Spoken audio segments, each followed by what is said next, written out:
everyone, and today we have a pretty special video in my opinion. Today we're going to be reacting to the British Monarch family tree by my man Useful Charts, one of my favorite YouTube channels of all time. Just a few days ago we dropped this new video. Now I've already watched it once. I originally hadn't watched it once. This is actually a second attempt filming this, because the first time I recorded this I was filming outside and the audio was just so bad. I know it's probably bad right now because I'm in my basement and this stupid air conditioner thinks it's smart to be on, but it'll be a little bit better. And keep in mind it is currently 5:23 a.m. and sorry if it looks like and sounds like I've been hit with a Zamboni. Alright, I literally just got up. It's Monday morning, so I gotta do school today and a bunch of junk. But anyway, yeah, we're gonna be Useful Charts. He's a YouTube channel. He does videos on a bunch of monarch family trees, and back in like 2019 he had done a video on the British Monarch family tree, but it was just England. In this video he does England and Scotland, but for the sakes of what he does, he goes through the whole video. He goes through the whole family tree in one video, so he can't really go in with the nitty-gritty details, and that's why I'm here. We're going to be kind of filling in the gaps on what he doesn't talk about and kind of give you a better understanding of what happens.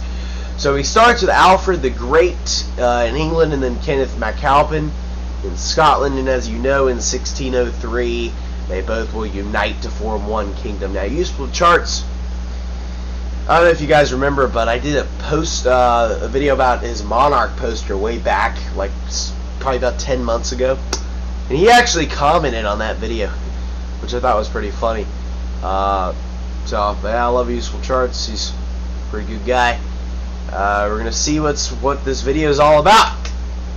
So without further ado, let's go. Version. It's got Charles III on it and everything. So, since Elizabeth II has died recently, rest in peace. It's got Charles III, so let's go! Hi, this is Matt Baker. Today I'm going to show you the complete family tree of British monarchs, starting with Alfred the Great of England and Kenneth McAlpin of Scotland. That's right! And going all the way down to Charles III of the United Kingdom, oh yeah, who is the person who reigns over both England and Scotland today. Now, true. I have already made a video like this. However, since then, not only has Queen Elizabeth II passed away, but I've also completely redesigned my European Royal Family Tree West chart. So I thought it would be worthwhile to go through the family tree again, this time using the new, much improved chart. Alright guys, let's go! We're actually getting started now. So we're going to start back in the 800s. Prior to Alfred the Great, England was divided into many smaller kingdoms, such as Northumbria, Mercia, and Wessex. These mini-kingdoms had been established by the Anglo-Saxons, who had migrated over to Great Britain after the fall of the Western Roman Empire. So, as you can see here, this is a map of the modern-day UK, and for those of you that are unfamiliar, we got Ireland over here, is what this island is. This little area right here that is not owned by these Anglo-Saxons is Wales. Wales is its own separate principality known as the Principality of Wales for about the 1290s, when Edward I conquers Wales. But England at this time is all these kingdoms, so it's divided into 7 mini kingdoms, and then up here is Scotland in this area. And Northumbria actually goes into current modern-day Scotland, I believe. So Northumbria and Mercia and Wessex are the 3 biggest ones. Alfred the Great was king of Wessex originally. And that's through his son Edward the Elder and Athelstan, his grandson, that eventually conquer all of England and unite all the kingdoms. But there's also a bunch of smaller ones: East Anglia, Essex, Kent, and Sussex, as you can see over here too. On the eastern coastline there, and so yeah, that's that. And it was divided in a bunch of small kingdoms until it was eventually united, or in the 920s, 930s. Around the year 930 was when it all united. But Alfred the Great was king of Wessex originally. And that all started, the Anglo-Saxons came over after the Roman Empire fell in 476. As at that time, Europe was kind of split.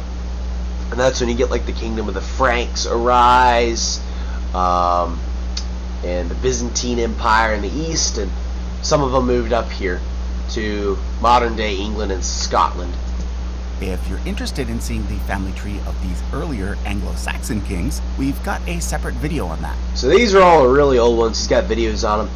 The kings of Mercia, East Anglia, Wessex, Northumbria, and Kent right there. I actually have not seen that, so I need to check that out. Which I'll link to in the description. But Alfred the Great was originally There he just is. the king of one of these smaller kingdoms. So Alfred the Great was born in 849, and he takes the throne of Wessex in 871, and then he dies in 899. So that's kind of the timeline there. So he's king at the very end of the 9th century. Wessex. However, That's right, due to the Wessex. threat posed by invading Vikings, he ended up unifying all of the Anglo-Saxons into a single kingdom, one which, during the reign of his grandson Athelstan, became known as England. Well, Alfred the Great during his lifetime, didn't completely unite them all. He kind of had an ambition to unite them, and he was the first to really work towards it. But his son Edward the Elder, who took the throne of Wessex after him, kind of continued to, and it wasn't really completely united into one England until Athelstan. That's why Athelstan is generally considered to be the first king of the English. He takes the throne in 927 once Edward the Elder died. Edward the Elder rules from 899 to 927. He rules for 28 years. Then there's Lady of the Mercians, Athelflaed, I guess, marries the king of Mercia or something like that. But if you guys want to see me do a video on the Anglo-Saxon kings, let me know, because I might. But yeah, Athelstan, we get till 927. He's the one that unites all the English kingdoms into England, and that's when we first get England. So Athelstan's very important. And if you're wondering what this letter is here, it's just some old English letter. So Likewise, what we now know as Scotland Here's a were Scottish. originally several different kingdoms as well. So Scotland also is divided. But Scotland's only got three main ones. We have Dalriada, Strathclyde, we know as the Britons, and then Dalriada, who's we know as the Scots, and there's Picts, king of the Pictland, who Kenneth McAlpin was the king of the Picts. Now he's a little bit before Alfred the Great, but they're about the same time period. I believe Kenneth McAlpin is just a few decades before Alfred the Great, but they are just about the same time there in the late 800s. Including the kingdom of the Picts and the kingdom of Dalriada. However, when Kenneth McAlpin of Dalriada conquered the Picts, this started a unification process with... Okay, so Dalriada is how you pronounce it. Kenneth McAlpin was originally king of Dalriada, and he conquered the Pictland, and then I guess Strathclyde came next. So Kenneth McAlpin united Pictland and Dalriada, and then it wasn't until his eldest son Constantine I took the throne after him, and then we get Aed over here, his brother. So a good thing to note is in England and Scotland, during this time period, the succession was not primogeniture, which primogeniture means it goes like this. The succession goes like this from father to son.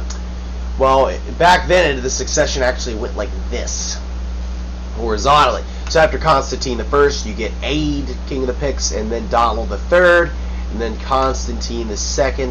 Constantine II is really the first king of Scotland in about 900. So you get Constantine I, Aed, and Donald II before we get Constantine II. So Constantine II and Athelstan are really the first two kings. But we start with Kenneth McAlpin and Alfred the Great because they were really the first ones to, try to have that union. Which, by the reign of his grandson Constantine II, right, resulted in the existence of a single Scottish kingdom, which was originally known as Alba. In the early days of Scotland, the throne didn't pass from father to son. Instead, it bounced back and forth between various branches. So as you can see here, it bounced back and forth, like he said, between these different branches. And we're just going to examine this real quick so you can get an idea of all these early kings. A lot of these kings didn't reign too long. It just kind of completely kept bouncing back and forth. So after Constantine II rules from 900 to 943. So Constantine II so the throne for 43 years, which is a very long reign, especially for that time period. That'd even be a long reign today, but back then, especially, 43 years is good. After Constantine II in 943, the throne jumps to his first cousin once removed. The son of his first cousin Donald II had previously been king of the Picts, and his first cousin, but he had a son named Malcolm who becomes King Malcolm I of Scotland. 943 rules till 954, so an 11-year reign for Malcolm I. After he dies, the throne passes to his second cousin Indulf, who was the son of Constantine II. He rules from 954 to 962, an 8-year reign for Indulf there. And a lot of these kings, they were the only ones named, so they don't get a Roman numeral next to them. After him, it's going to go to Malcolm I's son, so his second cousin once removed, Dub, who rules just from 962 to 967. He's only king for 5 years. Then it goes to Indulf's brother, so it's going to go to Dub's third cousin, Culain, 967 to 971, an even shorter reign of 4 years. After Culain, it's going to go to his third cousin, the brother of Dub, Kenneth II, named after Kenneth McAlpin, but it kind of splits for a little bit. See, in 971, it goes to Kenneth II, and then he rules till 995 when he dies. But also in 973, Amlade, the brother of Culain, and the son of Indulf, grandson of Constantine II, actually ends up taking power in another area and rules until 977. So he rules from 973 to 977 while Kenneth II is ruling. But once he dies, Kenneth II takes power again and rules until 995. After Kenneth II dies, the throne then passes to Constantine III, briefly for 2 years, who was Culain's son. And after Constantine III dies in 997, all the descendants of Constantine II die out, so there's no more males in that line after Constantine III. He was the last one. So once Constantine III dies, it's strictly going to be in this area here.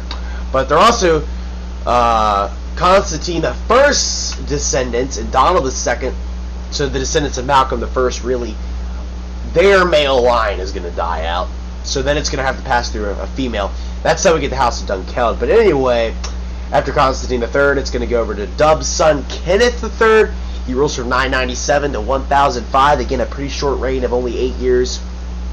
And then we're going to get Malcolm II, his first cousin, son of Kenneth II, 1005 to 1034. After 1034, the throne is going to pass through Malcolm II's daughter, Bethok. So then she married a Dunkeld. That's how we get the House of Dunkeld with Duncan I. Of McAlpin's descendants until the year 1034. At this point, the throne went to a maternal grandson named Duncan, founder of the House of Dunkeld. Now, Duncan I is still related because, just the grandson of Malcolm II. It's just they're a female line because the previous House of Alpin had ran out of male heirs. However, it was briefly usurped by another maternal grandson named Macbeth. Now, Macbeth,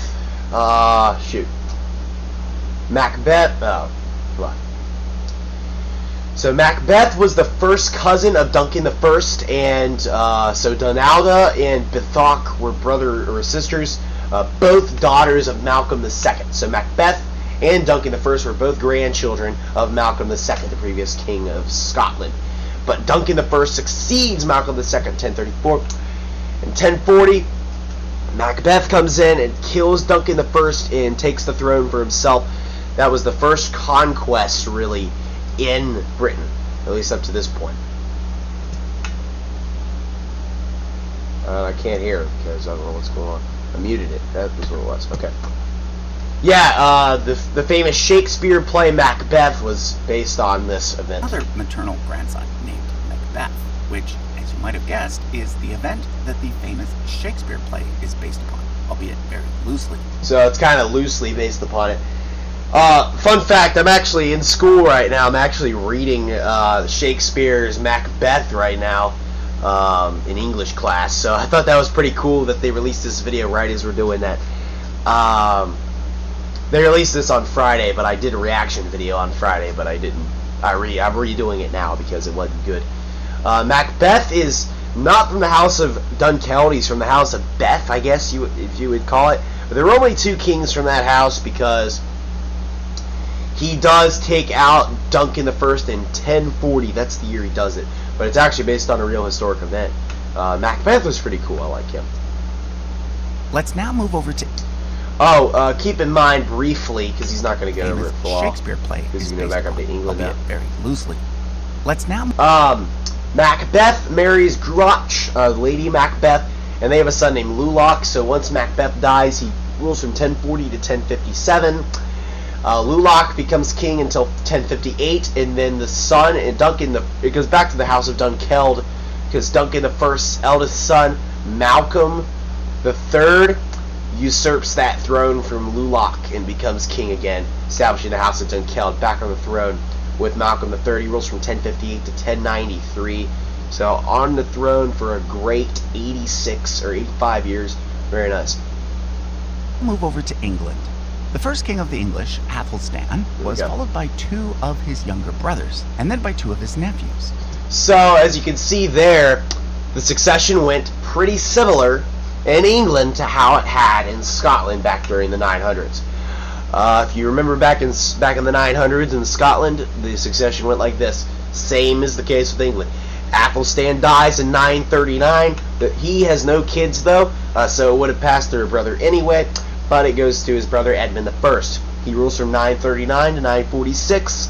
A 7-year reign for Edmund I. He's got 2 sons, but they're not going to inherit until after his brother dies. His brother is Edred. Edred rules from 946 to 955. That's one of the problems with this brother succession is a lot of these kings aren't going to rule very long because Athelstan, Edmund I, and Edred are all sons of Edward the Elder, and they're all around the same age. So once one of them dies, the next one's going to die pretty soon.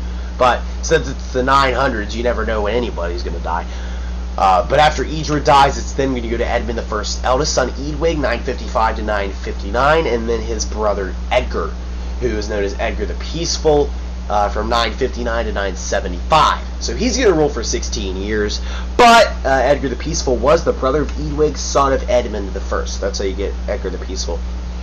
He's known as Edgar the Peaceful because during his reign not much happened, and during the reigns of these early Anglo-Saxon kings, he's going to talk about Viking raids.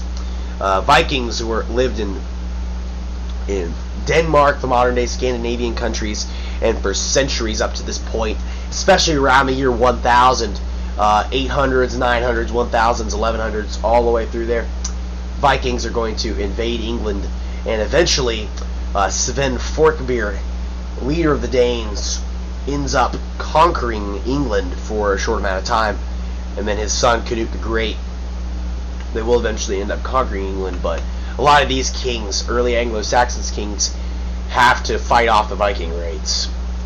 Very common back then. We then get the first English king to be assassinated, Edward the Martyr, who was then followed by So Edward the Martyr, his younger brother, who became known as Athelred the Unready. So yeah, Athelred the Unready becomes king after Edward the Martyr. Edward the Martyr. I always call him Edward the Martyr, but I guess it's Edward Martyr. So Edgar the Peaceful, he dies in 975. He is succeeded by his son Edward the Martyr. I'm gonna see how old he was because I know he wasn't very old. Edward the Martyr. I believe he was I think he was born in 962. I think he was 13 when he became king. So he was pretty dang young. Yeah, he was born, yeah, he was 13 when he became king.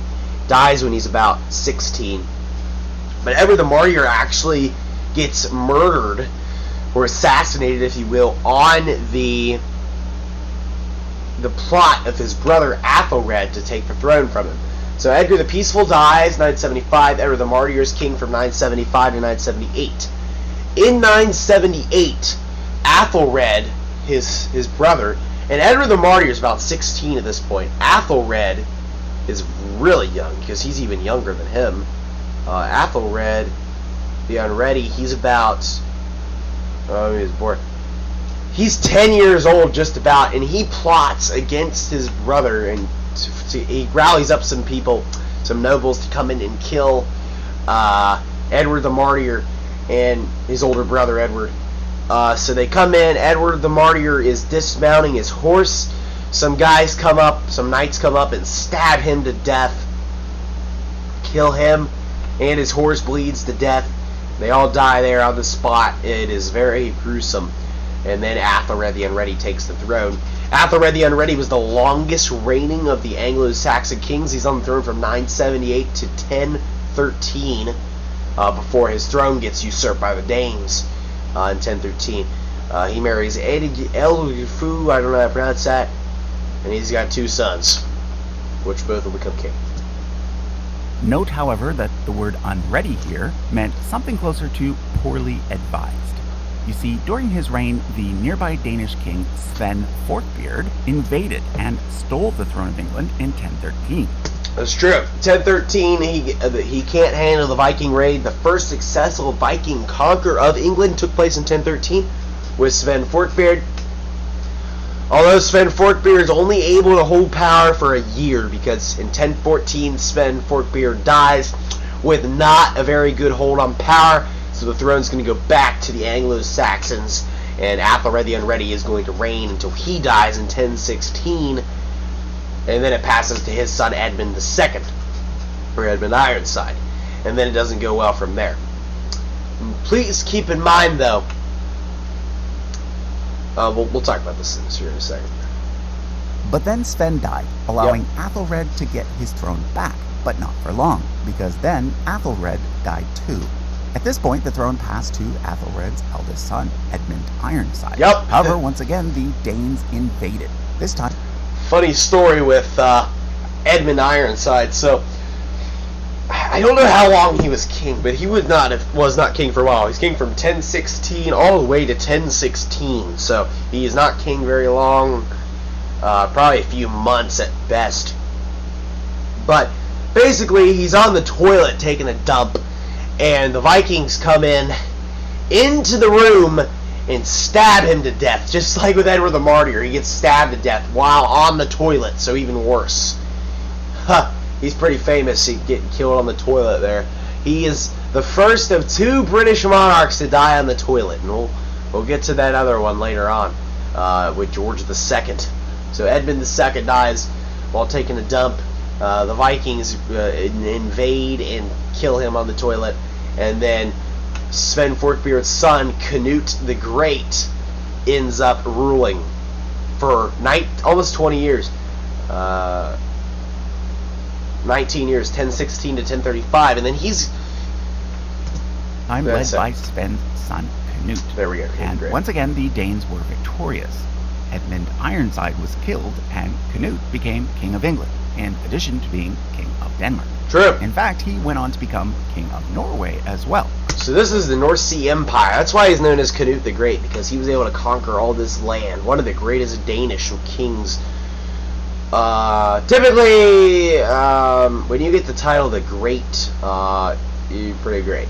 And Canute the Great was pretty great. So Denmark, this was the original kingdom. The Vikings would come all the way around here all the time and invade these places. So they even led around 1,000. Leif Erikson, who was a Viking, he actually made it to the modern day, like the Americas, but no one talks about that. They always say Christopher Columbus was the first one to do that, even though he probably had no idea. But yeah, Denmark here, and Canute the Great conquers all of this. Norway as well, he owns all of Norway, and then all of England as well, which is pretty dang cool. Creating what's usually referred to as the North Sea Empire. That's why he's remembered North Sea Empire, as Canute the Great. Note that he also married Athelred's widow, Emma of Normandy. Canute was followed first by his son Harold. So since Canute the Great had such a strong hold on power, the throne was actually even passed to his children. So we get Harold the First for just 5 years, his other son, and then it passes to his other son, Harthacanute, in 1042. After Harthacanute dies, Canute the Great, the Danes kind of screw up, and it goes back to the Anglo-Saxons again with Athelred's son, Edward the Confessor, 1042 there. and then by his son Harthacnut. However, when Harthacnut died, the throne of England passed back to the English, with his half-brother Edward the Confessor becoming king. Now, I don't know if it was exactly that simple. It might have been. I don't know if Edward the Confessor technically had to overthrow Harthacnut, or Harthacnut just died and then no one wanted the Danes back on. I'm not sure what happened. But anyway, after Harthacnut does die, it goes back to the Anglo-Saxons with Edward the Confessor. Note, though, while Edward the Confessor, he's going to talk about this, but I'm going to explain it more in detail. Edward the Confessor rules until 1066. He's one of the last Anglo-Saxon kings. The last one's Harold Godwinson. Harold Godwinson is not his son. It looks like it is, but he's not. The arrow's there. Harold Godwinson had actually married Edward the Confessor's sister, because Edward the Confessor doesn't have any kids, so he doesn't really have an heir. And then his only brother, Edmund Ironside, didn't have an heir either. Also, Edmund Ironside's granddaughter, Margaret of Wessex, married Malcolm III of Scotland, who we just talked about. Be prepared for a lot of Scottish-English marriages throughout this, and then eventually that's going to lead to the Union. But Edward the Confessor's got no heir, so he has to choose an heir. So his mother over here, Emma of Normandy, married Athelred the Unready, his father, and it was through her. She had a brother named Richard II, who was the Duke of Normandy. He was a descendant of Richard I, the first Duke of Normandy. That goes back, that's another Danish thing too. The Vikings had established that back in the year 911, I think.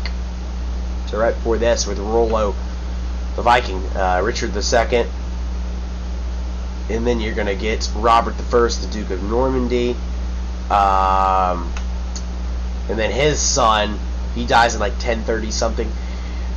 Born in 1000, I think exactly.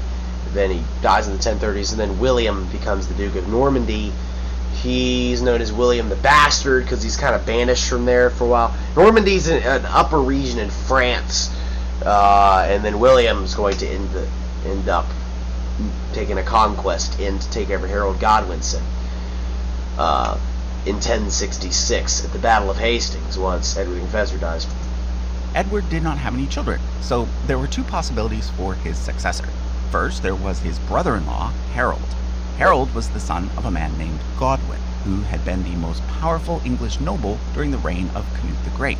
However, there was also a relative through Edward's mother named William, who ruled just across the channel in Normandy and was itching to expand his domain. Both of these men claimed that Edward had promised the throne to them, and therefore, after Edward died, William invaded. So, I think most historians like myself can agree that William the Conqueror definitely had a better claim on the throne than Harold, especially with that Edward the Confessor definitely wanted William to succeed him over Harold, because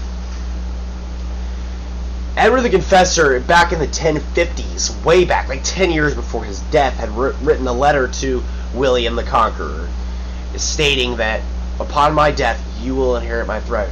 And then William kind of lived with that until Edward the Confessor died. But supposedly, on Edward's deathbed, on January 5th, 1066, when he dies, Harold Godwinson's in the room, and supposedly Edward the Confessor pointed to Harold Godwinson, and that was interpreted that he wanted him to succeed him as king. But that's probably not true. Harold Godwinson probably came up with that scheme just to take the throne. But Harold Godwinson rules from January to September of 1066. September of 1066, William the Conqueror builds up his Norman army as leader of Normandy. William the Bastard comes up, sails up to England, and defeats Harold Godwinson at the very decisive Battle of Hastings. It was a bloody all-day fight, morning to evening. Easily could have gone either way. William almost lost his life a few times. There was one point he was knocked off of his horse and it was rolling on top of him. Harold Godwinson made some bad mistakes, giving William the opening he needed to win that battle there at Hastings and then conquer England. Harold Godwinson was the last of the Anglo-Saxons to rule. From now on, everybody's going to be French, and none of these kings actually spoke English until, I think, Henry IV. I think he was the first one who actually spoke English. So a bunch of these guys spoke French. William the Conqueror is buried in France. He's not even buried in England. He spent most of his reign in France and not England. But he is still very much responsible for the rest of English history. He's the one who built most of the original castles and things. I mean, Windsor Castle was built during his reign, I believe. I mean, it's freaking old. When was Windsor Castle? Yeah, it was built during his reign. So a lot of that. So the castle that all the monarchs have lived in since was built during William the Conqueror's reign. Not Buckingham Palace, that was George IV, but William the Conqueror. So he was very influential. And during his funeral in 1087, like, they tried to stuff him down in his casket because he got so fat toward the end of his life, and his stomach burst at his funeral, and the smell was like so awful that people had to like leave. It was not pleasant. But he rules from until 1087. There was actually a typo on the previous chart. It said 1086, but it's actually 1087. So he was the Duke of Normandy and King of England. Actually, Charles III today still holds the unofficial title Duke of Normandy. And there's actually islands north of France that still consider Charles III to be the Duke of Normandy. It's kind of hilarious. Meeting Harold at the famous Battle of Hastings in 1066. That's why he's known as William the Conqueror, because he conquered England. William, of course, won that battle, and hence became known as William the Conqueror. He was followed first by his son William II, and then by his son Henry I.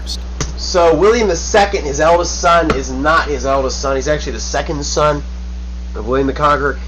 William the Conqueror has his eldest son is Robert, and he wants to split his domains once he dies. He wants his eldest son to take over the Duke of Normandy title, so his son Robert becomes the Duke of Normandy upon William the Conqueror's death, and then he gives his second son William the title of King of England. So William II becomes King of England in 1087, dies in 1100. There's some mysteries about his death. Supposedly he died in a hunting accident, but you know how those go. And Henry I was there with him, so some think that Henry I murdered William II to take the throne. So we really have no idea. This was in 1100. The records are very not good. So William II, either way, rules for 13 years. Then we get to his brother Henry I. Henry I was the youngest son of William the Conqueror. 1100 to 1135 for Henry I there. Henry I had a son who was set to become Henry II, but then an incident occurred known as the White Ship Disaster. Horrible event for Henry. Throne, as well as many other nobles, drowned, resulting in a succession crisis. Henry named his daughter Matilda as his new heir, but when he died, his nephew Stephen claimed the throne instead. So, yeah, this was not good after the White Ship Disaster. It happens in November of 1120. That's when the White Ship Disaster is. Keep in mind, though, Henry I married Matilda of Scotland, who was the daughter of Malcolm III, who we talked about earlier. So, Henry I has one son. His name's William, I think.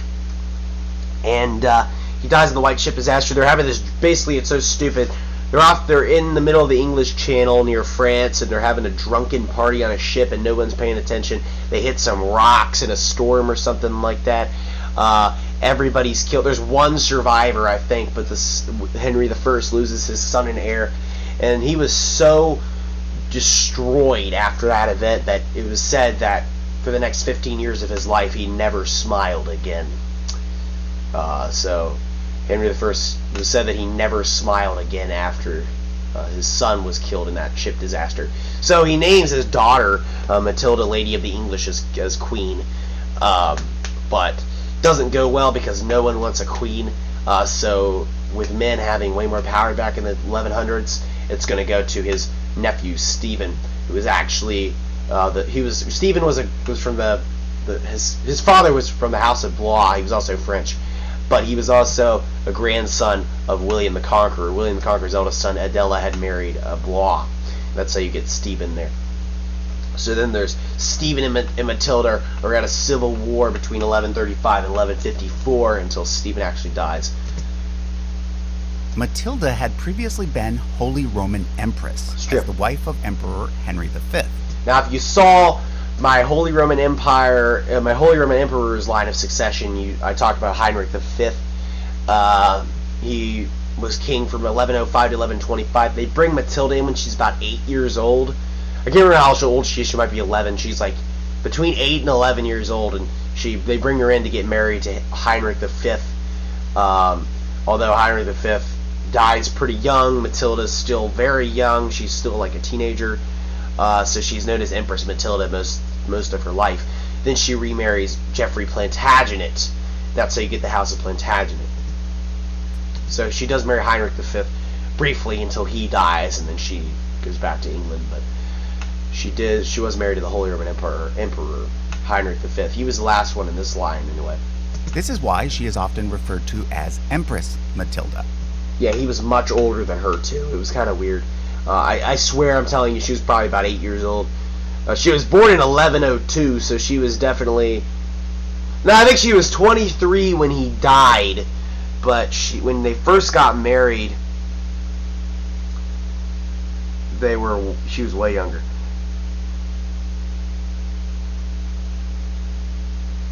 Mary Henry. Yeah, it was 1114. She was 12 years old, and she was 23 when he died, so...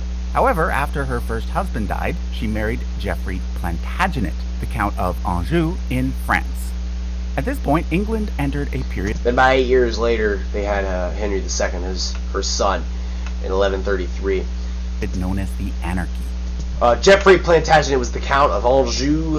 So if you ever heard of the Angevin Empire, that's how we get the House of Anjou, Count of Anjou. But they go with the name Plantagenet because Geoffrey... He wore this flower on his hat that was called like the Plantagenista plant, so that's where they got the name Plantagenet from. But there was a period called the Anarchy, civil wars in England between Matilda and Stephen that kind of went on for a while. Matilda was able to take the throne from Stephen, I think in 1141, but in 1142 Stephen took it back. Where law and order broke down, and the throne was contested between Stephen and Matilda. Matilda was unable to capture the throne, and was never officially declared queen, so she used the title Lady of the English instead. In the end, a peace deal was made, with Stephen naming Matilda's son Henry as his heir. Thus, in 1154, a new house was established, the House of Plantagenet, which would go on to rule England longer than any other dynasty. Yes, so that's the House of Plantagenet, so they did have an agreement in place. Some people wonder why and how Henry II got the throne, but Stephen had made an agreement, the English, saying that Matilda, just to make everybody happy, that after Stephen dies, the throne is going to go through Matilda's descendants. So it went through her eldest son, Henry II, and Stephen's line kind of dies out, but Stephen would get to rule till his death. So once Stephen does die in 1154, Matilda lives to 1157, so she's alive through this whole time. So Stephen dies 1154. The throne is seized by... Well, it's not really seized. It's just given to Matilda's eldest son, Henry II. He was born way back during the reign of Henry I. So Henry II, he's 21. He takes the throne in 1154. Marries Eleanor, the Duchess of Aquitaine, who had previously been the wife of Louis VII of France. Louis VII, you'll see what's going on. In fact, they initially ruled... This is the Angevin Empire. Since he married the Duchess of Aquitaine, he's going to own a lot of this. He owns all of Normandy, because Robert's line dies out, so the title of Normandy eventually is going to merge back into the crown. So he rules this area in Ireland, conquers all this, a little bit of Wales. They're working to conquer Wales, but that'll happen here in about 100 years. All of England, in a lot of this area in Scotland, both the duchies of Aquitaine and Normandy, and Anjou. Normandy, Anjou, and Aquitaine. A lot of it. And England has a lot of control of France for a while. For probably the next 200 years, maybe 300, give or take. Ruled a mini-empire known as the Angevin Empire. Angevin being a reference to the family's origin in the region of Anjou in France. So this was probably one of the biggest territories that any of the kings had ruled. Henry II's a very nice king, especially around the Middle Ages here. This was one of the biggest empires that England ever got.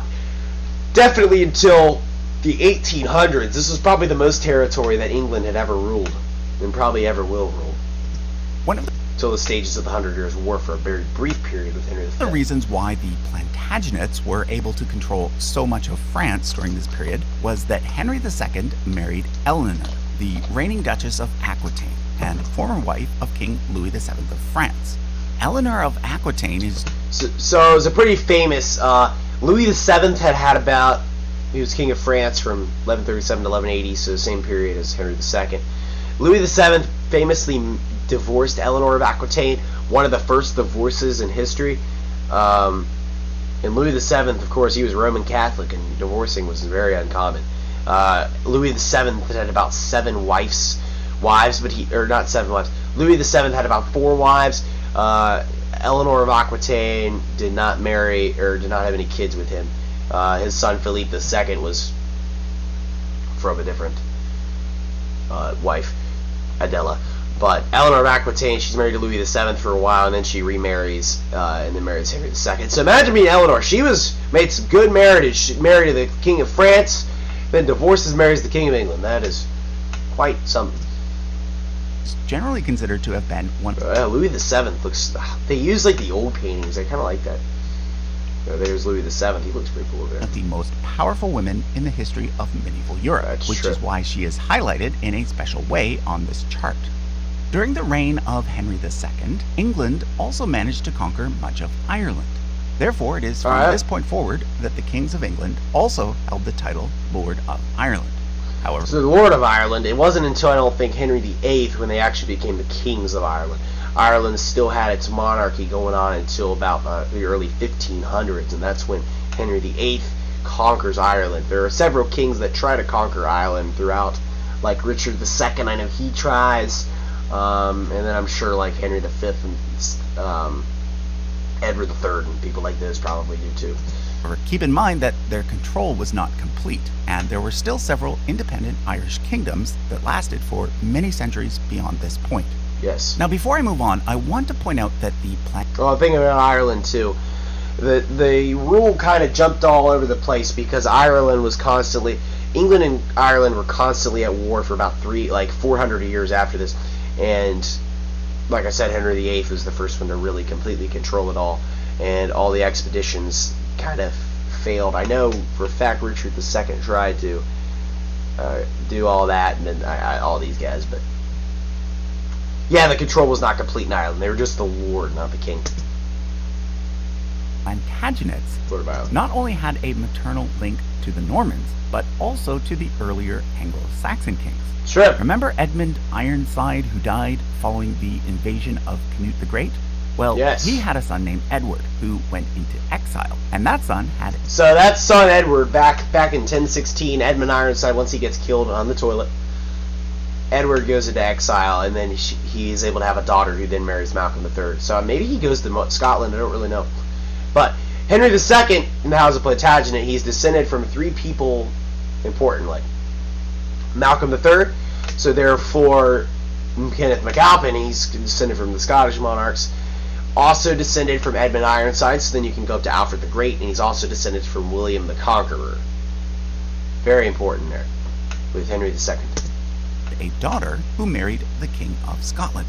Together, Malcolm III and his English wife, who became known as Saint Margaret of Scotland, had 3 children who went on to become kings of Scotland, as well as a daughter who became the Queen Consort of England. So Henry I's wife, so that would be Henry II's maternal grandmother. Malcolm III, of course, once he dies, the throne actually goes to his brother. I guess that's his... No, that is his son. Margaret of Wessex was his second wife. His first wife goes to his son, Duncan II. No, that's not true either.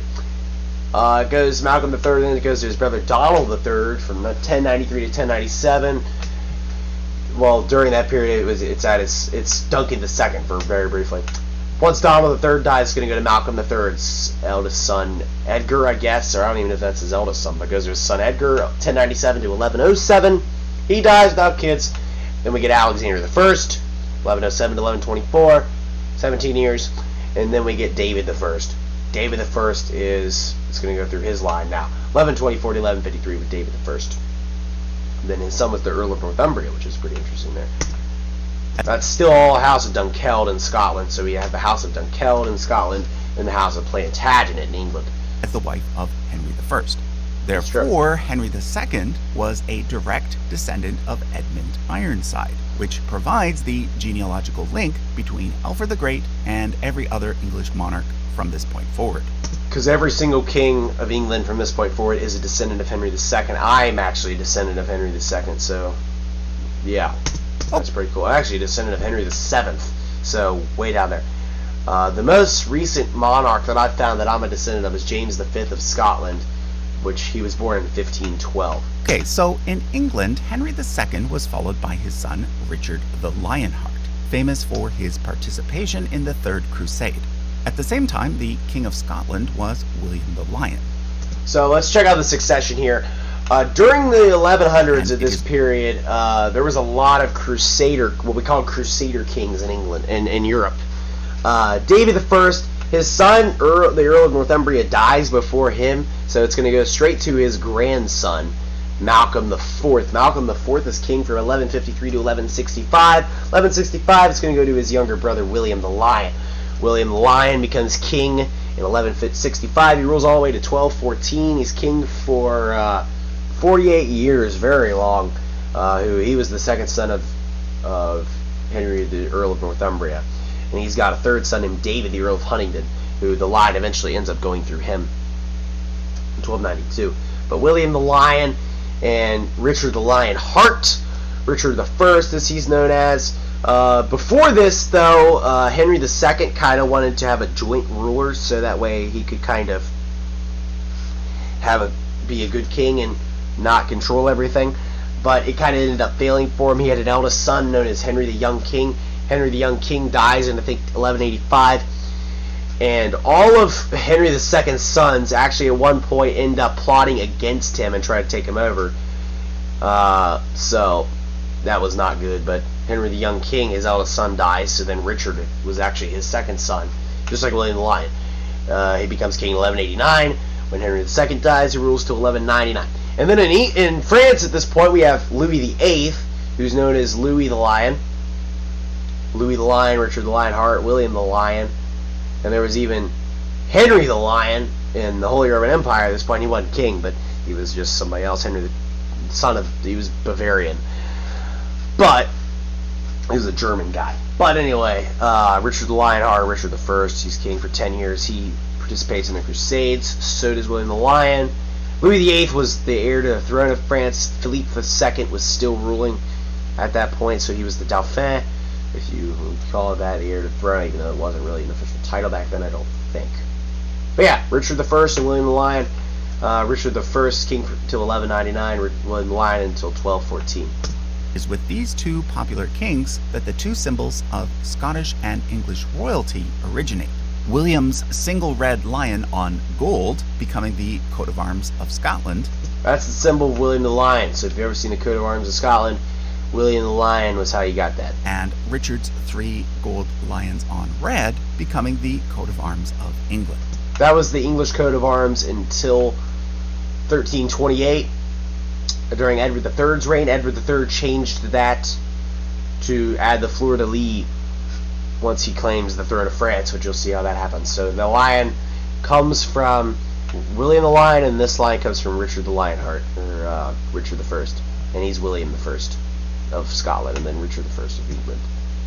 Very cool kings, in my opinion. So in Scotland, William the Lion was followed by his son, Alexander II, and then by his grandson, Alexander III. So that's going to take you to 1286. Pretty simple succession there. Alexander II until 1249. Then Alexander III from 1249 to 1286. After Alexander III dies, though, there's kind of a problem because there's no real close male heir to take the throne after Alexander III, so it has to go through a daughter. But at this point over here in England, you're going to have Edward I on the throne, and Edward I is very hungry for power, as he should. But He already conquered Wales. Edward I conquered Wales, and he eventually tries to take over Scotland.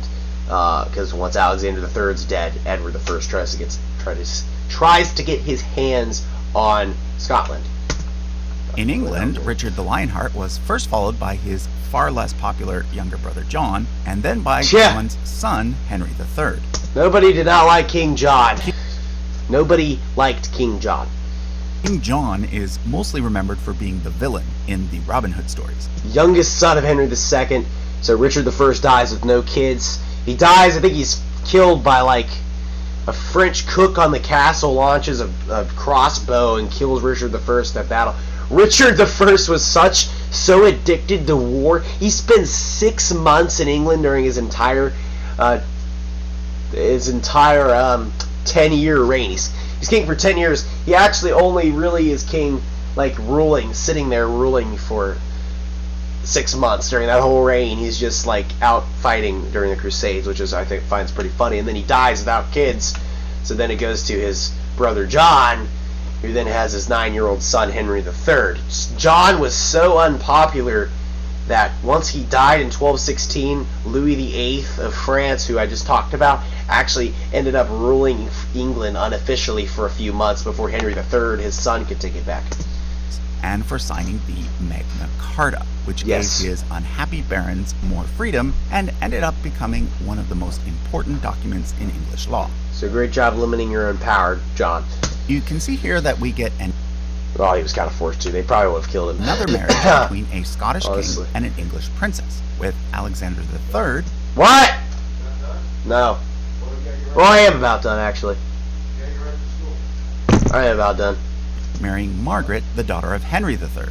However, by the time Alexander III died, the couple had no surviving children, and that's true. Well, they had only one surviving grandchild. No surviving children. They had a granddaughter, Alexander III of Margaret, the Maid of Norway, tries to become. She's like very young, I think. 3-year-old granddaughter. Yes, 3s. Named Margaret, whose father was the King of Norway. What makes you think in the 1200s that they're going to let a 3-year-old girl inherit the throne? They're not. So, in 1286, Edward I. Well, Henry III rules for 56 years, the longest in British history, until George III in the 1800s. So Henry III was king for a very long time. His son is who we know as Edward Longshanks, and he conquers Wales. He's the hammer of the Scots. He's very violent. But he was a great king, Edward I. So he takes the throne in Scotland because the Scottish succession crisis. Edward I sees this as his moment to come in and take out Scotland. He actually ends up conquering Scotland all the way until 1306, when it's retaken by Robert the Bruce. So at this point, a plan was hatched between Eric II of Norway and Edward I, who had succeeded his father, Henry III, as King of England. This plan, Henry III was the son of John, and he rules for a very long time, 1216 all the way to 1272. It had been successful, would have led to a union between England and Scotland much earlier than when it actually happened. Yeah. Basically, the idea was that Margaret would become the Queen of Scotland and eventually marry Edward's eldest son, who would become the King of England. That was a good idea. Then, if all went well, one of their children would presumably become the monarch of both kingdoms. But all did not go well. At age 7, the young Margaret was sent by boat to Scotland, but died along the way. This threw Scotland into crisis. Edward I of England, who by this point had already conquered Wales, used the opportunity to claim. He was born in 1239, by the way. So he was about the same age as Margaret of Scotland, the daughter of Alexander III, but she was way dead by that point. Scotland as a vassal state as well. Eventually, the Scottish nobles chose a distant royal relative named John Balliol as their king. But he didn't last long because in 1296, Edward I invaded Scotland, having John deposed. So Edward I was king of Scotland for a little bit. John Balliol, 1292, 1296. John Balliol was related. He was the, let's see here, first cousin, second. He was the third cousin of Alexander III. He only rules from 1292 to 1296, 4 years, and then Edward I comes in, takes him out. That's why he's known as the Hammer of the Scots. He hammered them. hammered them down, Edward the First. Thus began the First War of Scottish Independence, with the Scottish side initially being led by William Wallace, whose story is told very, very loosely. And we get Robert the Bruce, who was also a descendant of the Earl of Huntingdon over here, the younger brother of Malcolm IV and William the Lion. Through his daughter's line, Robert the Fifth Lord Annandale and Robert the Sixth Lord, and then Robert the Bruce was the seventh Lord, but he became King of Scotland in 1306, actually taking out Edward I, and then Edward I dies in 1307. Initially being led by William Wallace, whose story is told very, very loosely in the movie Braveheart. Yeah, William Wallace, he was one of the first people, I think, to get hanged, drawn, and quartered.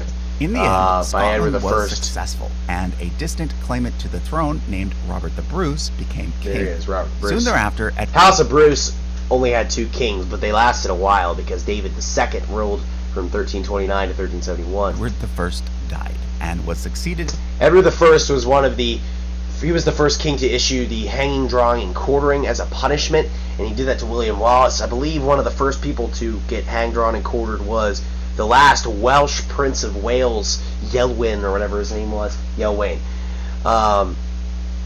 But hanging, drawing, quartering, for those of you that don't know, basically they'll put you up on a high surface, hang you, then they'll come up and stab on a ladder and stab all your organs out, take them all out, throw them on the ground while you're being burnt. They'll have you burning as well during that. Then they'll have 4 horses, tie you up to 4 horses, all 4 of your limbs, your legs, and your arms. Then they'll pull the reins on the horses, and they'll all run in different directions, and then you'll basically be suffering and dead pretty much instantly with blood shattering everywhere. So he did that to the last Welsh Prince of Wales once he conquered Wales. In England by his son. Then that title becomes into his son, Edward II. He becomes first. The first, by the way, was the first heir to the English throne to hold the title Prince of Wales. There we go. That's what Prior to his father's conquest of Wales, there had actually been a real Welsh Prince of Wales. Yeah, that's what I just talked about. Over a territory known as the Principality of Wales. However, after Wales was conquered by England, the title instead came to be used by the firstborn sons of the English or later British monarch, a practice that continues to today. Yeah, even William, the eldest son of Charles III, is the Prince of Wales. If you want to learn more about the original Welsh monarchs prior to the English conquest, we do have a video on that very topic. I think I saw that, but I need to watch it again. I'll leave a link to it in the description. So those are all the Welsh kings. So like I said, Wales was its own kingdom for a while too, but the Welsh were conquered by Edward I in the 1290s. Okay, so in Scotland, Robert the Bruce was followed by his son David II. Okay, this is where I'm going to end right here because this is where I started the other video, so I'll see you guys there. But yeah, Edward II becomes king in 1307. Alright guys, so sorry about that. This is actually the next day. I kept the same clothes on. I changed back into them. I had to stop filming because I had to go to driving school, and then I had to, do stuff. But I'm back here, and my computer also kind of crashed. So we were talking about the Prince of Wales title, which Edward I had given to his son Edward II once he conquered Wales. And we're talking about Robert the Bruce. Robert the Bruce is king from the House of Bruce in Scotland, which I already talked about. Welsh monarchs, prior to the English conquest, we do have a video on that very topic. Okay, I think I'm actually going to move inside too because of the audio out here being so bad, so I might actually move more inside, or maybe I'll move back by my house over there. We'll see what's going on because the audio sucks out here. All right, let's get started now. I moved over here, so we're going to talk about Robert the Bruce, I think, next. I'll leave a link to it in the description. That's the video on the... Okay, so in Scotland, Robert the Bruce was followed by his son David II. All right, so Robert the Bruce, as we already talked about, I think, he went in and conquered Scotland, brought Scotland back to Scotland in 1306, right at the end of Edward I's reign. Edward I dies in 1307. In 1307, the throne goes to Edward II, and he's king right now. He marries Isabella of France, who is the daughter of Philippe IV of France, and you'll see what happens with that. And then, so Robert the Bruce dies in 1329, and it goes to his son David II, who is the last king from the House of Bruce. There are only 2 kings from the House of Bruce, David II and Robert the Bruce, or Robert I. And in England, Edward II was followed by his son Edward III. Edward III's mother was a French princess, which became important in 1328 when the original line of French kings went extinct. At this point, Edward III claimed the throne of France through his mother, but Philip VI from the House of Valois also claimed it, being that he was the closest heir from a male-only line. This is one of the things that led to the 100 Years' War between France and England, and is the reason why, at this point, England incorporated the French fleur-de-lis symbols into its coat of arms. But following the death of Edward III, let's talk about this a little bit. So, David II's ruling in Scotland. This time he's king from 1329 all the way to 1371. So let's start with Edward III, how he comes to the throne. Edward III was born in 1312. He comes to the throne when he's about 14 because his father, Edward II, gets deposed by his wife, Isabella of France.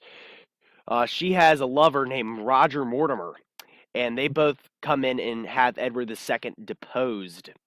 Now, Edward III is king, of course, but he doesn't have much power. He's highly in control by his mother, Isabella.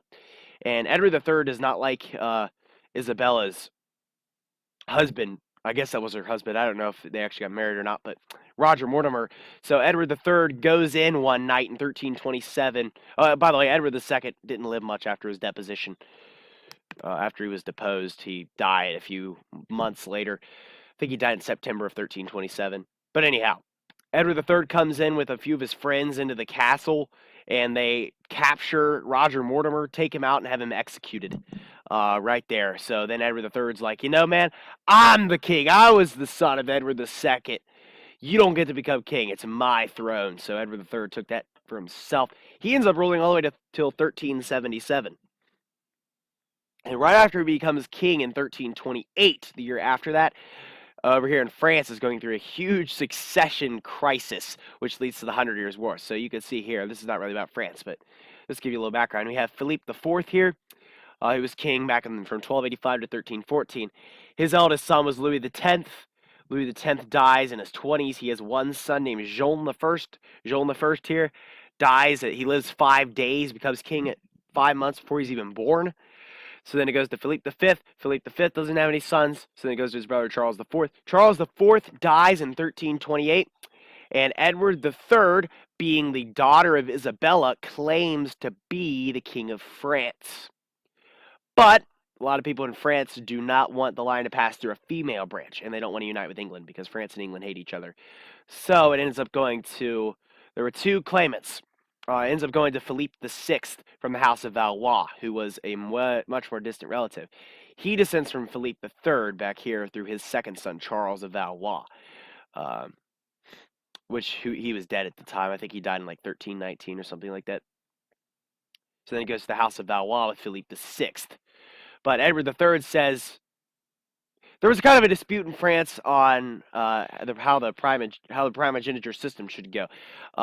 France follows agnatic primogeniture, which means it has to fall from a strict male-only line. There was a debate on whether that male, we knew there had to be a male, because France doesn't allow females, but there was a debate over if it was going to be if it had to be from a strict male-only line, or if a male from a female branch could be inherited, so to be allowed to take the throne. So Edward III claimed that he was more senior than Philippe VI, so he should become king of France, because his mother was Isabella, who was the daughter of Philippe IV, sister of all three, Charles IV, Philippe V, and Louis X, and the aunt of Jean I.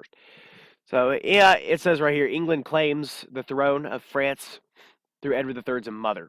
So there's a war that goes on between Edward III and Philippe VI. But the war ends up going all the way until 1453, and the kings fighting it out at the end are Charles VII and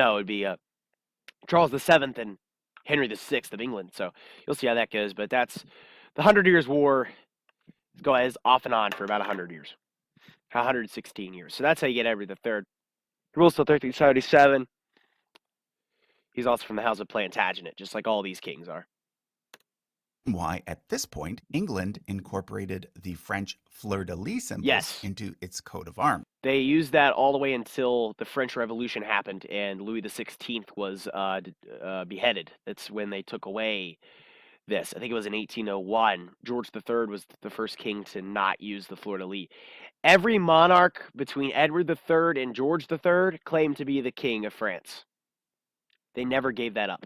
It's actually an unofficial title, I think, even of Charles III and Elizabeth II. I know Elizabeth II did it. Charles III probably does too. They still claim to be the king of France, but he's not, because France follows Salic law. Has to be from a strict male line. That's why it went to Philippe VI. So I don't understand Edward III, but there he is. But following the death of And then obviously the lions there because of Richard the I French back in, fleur-de-lis during the symbols Crusades. into its coat of arms. So you got the fleur-de-lis. Basically what this is saying is we have Richard the Lionheart, who represents these, and then the French fleur-de-lis because they're French. But following the death of claim to be the king of France. Edward III, the question of England's own succession became complicated as well. So, as you can see what's going on, Edward III dies in 1377. He lives a very long time. He's got 5 sons that become king. Or did not become king. None of them become king. He's got 5 sons in total. None of them inherit the throne. Edward III lives to be about 65 years old, which is very old in the 1300s. I think Edward I was 68. He was even older than that. He lived from 1239 to 1307. But he's got all of his sons here. I don't know how much he's going to talk about it. I'll let him talk about it, and then I'll explain what's going on. But basically, Edward III was the first king to... He wanted to have a more stable empire in England, so what he did was he created duke titles and royal titles, basically, for his 5 sons, which no king had ever done before. He was the first one to implement royal dukes. He wanted to spread out his land and have, like, a duke in each part of his country. And he was the sole power of it all, but kind of had little branches. So his eldest son, the Prince of Wales, was Edward the Black Prince. He was born, I think, in 1330. He led a lot of winning battles during the 100 Years' War against France. His second son was Lionel, who becomes the Duke of Clarence. And then we have John, known as John of Gaunt, mainly known as John of Gaunt. He was the Duke of Lancaster. And then there was Edmund Langley, the Duke of York. And then there was Thomas, he's known as Thomas Woodstock, who was the Duke of Gloucester, but he's not on here. Those were his 5 sons. And that's the 2 duke titles you get to. So now we're going to get to what's called the Wars of the Roses here in a second. I'm sure he'll explain it. I'm going to let him explain it, and then I'll fill in the gaps. So Edward III dies in 1377. The question is, what happens next? Because you'll see. Edward the Black Prince dies in 1376. Edward III dies in 1377. He ends up outliving his eldest son, because Edward the Black Prince, I believe, dies of dysentery in 1376. And Lionel had already been dead for a few years at this point. Edward III's very popular son, Edward the Black Prince, died before him. Yes. So the throne went instead to his grandson, Richard II, who proved to be very unpopular. So, for those of you wondering, like, why didn't it go to Richard? Why didn't it go to John of Gaunt? John of Gaunt was alive. It's going to go to his eldest son that's surviving. Primogeniture works like this. The firstborn son of a firstborn son actually takes precedence over all of his uncles. Richard II had very powerful uncles because of the dukes. He had John of Gaunt and Edmund, and then he had his first cousin, Henry Bolingbroke. So he was a very unpopular king. So basically it's going to go from Edward III, Edward the Black Prince. He dies. I believe Edward the Black Prince is about 46 when he dies.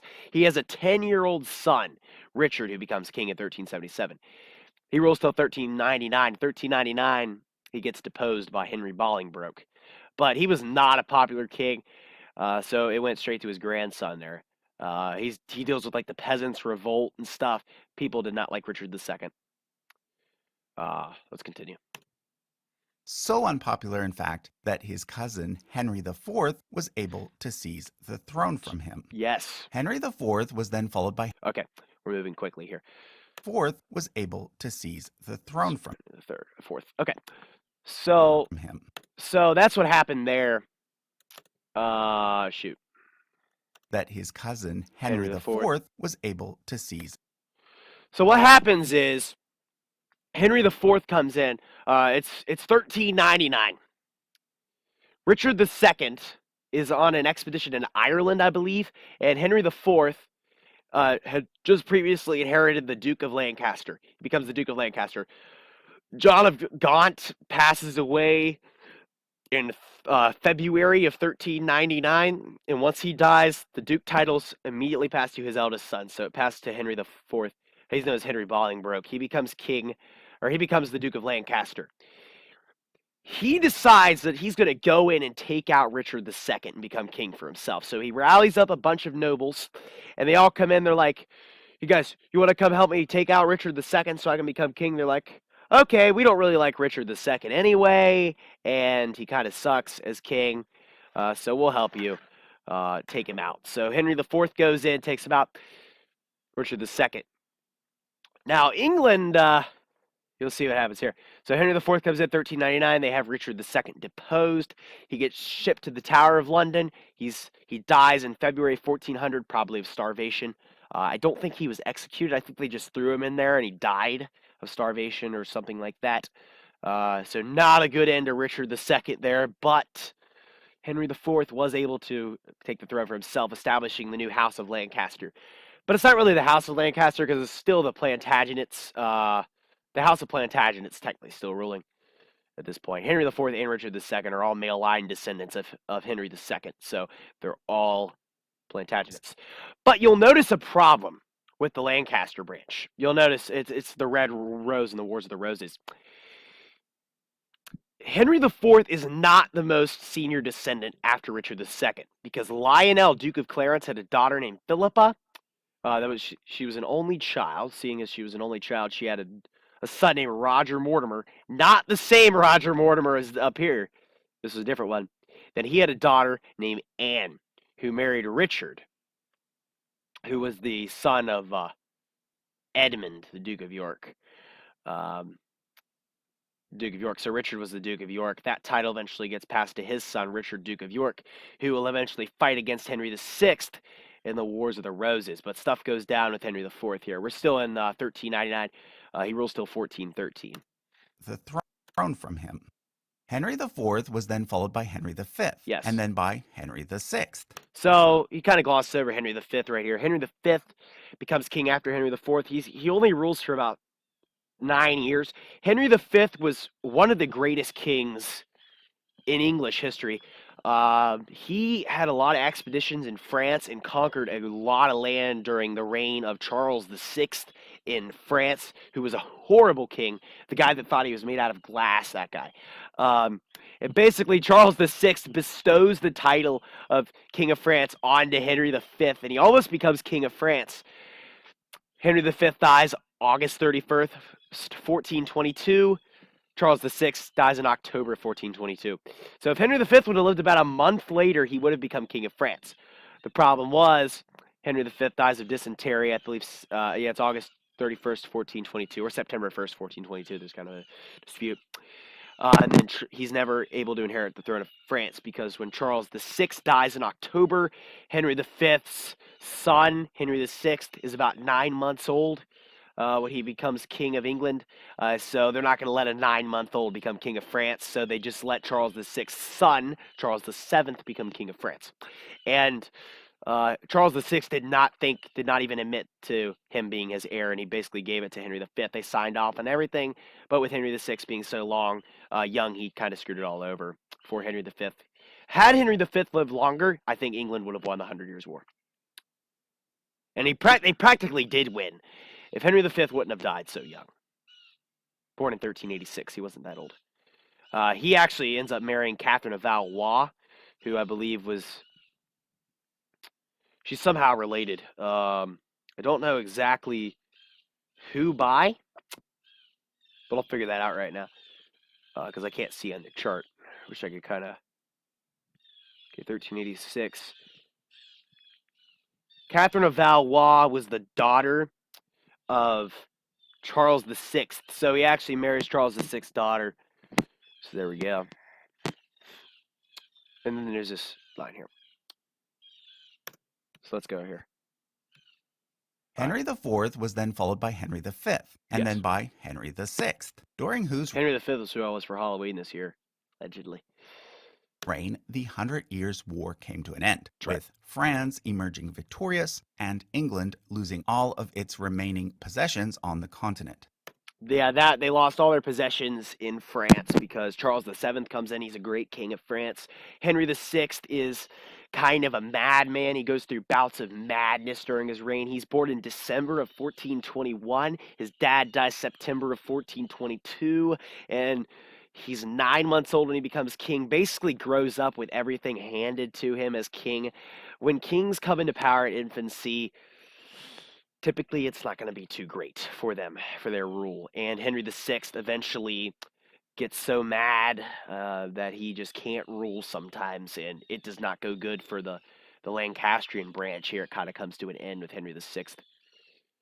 You'll see what happens. So he rules from 1422 all the way to 1461. He gets deposed. You'll see what happens here. But just as one major conflict ended, another one began. right. The Wars of the Roses. Right after the 100 And Years' it's War. at this point that I should explain the difference between two types of royal succession. One type, called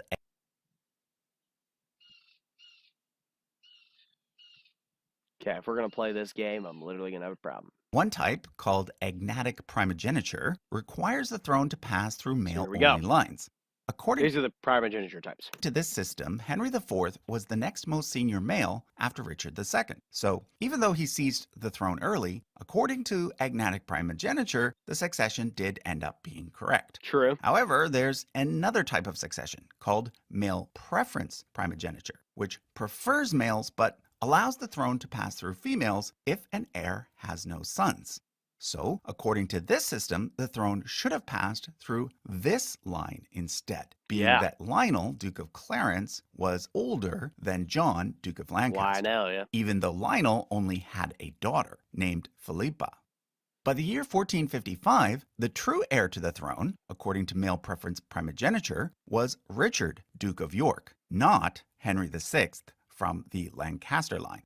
Thus, when Henry VI started to show signs of mental illness, a civil war broke out between those who supported Richard and those who supported Henry. So Richard, the Duke of York, does not start out as wanting to become king of England. He just wants to be the guy that's in charge when Henry VI having these bouts of madness when he can't control and rule England. He wants to be the guy in charge because they think the guy they're putting in charge isn't doing a good job. And Henry VI won't really let him. And then eventually he keeps trying, and he's like, I'm done with your junk, Henry VI. I'm taking the throne for myself. And he's got a very strong claim being the most senior heir based on male preference primogeniture. So the Civil War breaks out. Wars of the Roses. You have the Dukes, the Lancasters and the Yorks. Richard, the Duke of York, eventually gets killed. I think it was at the Battle of Stamford Bridge, if I'm not mistaken, where he rides up and gets killed, but we'll see what happens. The symbol of the Yorkist side There's the was Yorks. the white rose, whereas the symbol of the Lancastrian side was a red rose. So Lancaster, York, Wars of the Roses. Hence There you go. the name The Wars Henry VI versus Richard, the Duke of York. of the Roses. That was in 1455. Henry VI continues to rule till 1461. March 1461 is when stuff goes down. Richard died in battle, but soon thereafter his eldest son Edward was able to gain the throne. So, I didn't mean to mute it for himself.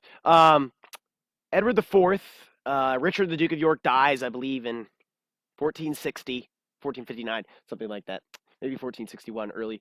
But his son, Edward IV, continues to fight and eventually scores a huge victory at the Battle of Towton in March of 1461, taking out Henry VI. And at the time, there was actually... Oh, that's not that. Henry VI gets taken out in 1461. He is basically locked up, and he's in prison for he's imprisonated for about 9 years, while Edward IV's on the throne, and Lancasters did continue to fight after Edward IV. Once Edward IV became King of England, the war was not done, because as long as Henry VI is still alive, people are going to fight. Yorkists, becoming Edward IV. So he rules until 1470. In 1470, Henry VI is able to briefly take back the throne, but then in 1471, Edward IV comes back and has Henry VI executed. So there's no more Lancasters after that, because Henry VI was really the last one. However, 9 years into his reign, he was ousted for a short period, during which Henry VI was made king again. It's true. But then came the Battle of Tewkesbury, a decisive win for the Yorkists that put Edward IV back on the throne. Edward IV was succeeded by his 12-year-old son, Edward V, but soon thereafter, he and his brother Richard disappeared after being housed in the Tower of London. The assumption is that they were killed by their uncle, who became Richard III, after having had declared the princes in the Tower to be illegitimate. So these are the princes in the Tower. This is Edward V, the son of Edward IV. So Edward IV dies in 1483. I believe he's 41 when he dies. And his eldest son, he's got two sons, Edward and Richard. Edward is the son. He becomes Edward V in April of 1483. He's about to get coronated in June of In June of 1483, he's going to be coronated. And his mother was a woman named Elizabeth Woodville, who Edward IV had married. It was her brother Anthony Woodville who was riding him in to get Richard and Edward, and to get Edward V coronated, become king. And Richard III and his entourage comes in and intercepts Anthony Woodville, takes takes Edward V to the Tower of London, and then they are never seen again. Richard and Edward V. Now, they found bones that are believed to be the young Edward V and his brother Richard, that the Elizabeth II was not a fan of trying to get those observed, but I think Charles III is actually supporting that. And I think at some point soon, Charles III is going to make a thing to where they're going to do a DNA test on genealogical exams on the bones to see if they are Edward V's. But he's 12 years old, and then his uncle Richard III kills him just to become king. Richard III did have a claim, though. He said that Edward IV had a secret marriage, and that Edward V and his brother were illegitimate. But obviously, that was probably not true. It was probably just made up by Richard III just to seize the throne from them. But hey, it is what it is. Richard III, there was no Richard IV. Richard III dies at the Battle of Bosworth Field in 1485, so he only rules for 2 years. to this day, He was the brother of Edward IV. the whole thing remains a bit of a mystery. True. There was a set of bones found in the Tower of I London just talked in the about 1600s, and then another set found at Windsor Castle in the 1700s, either of which might belong to the two boys, but conclusive tests have never been done. Supposedly, Queen Elizabeth was against any testing, but King Charles is more open to it. So, I didn't know he was going to say that. Sorry about that. who knows? Maybe there will be something new to report in the next few years.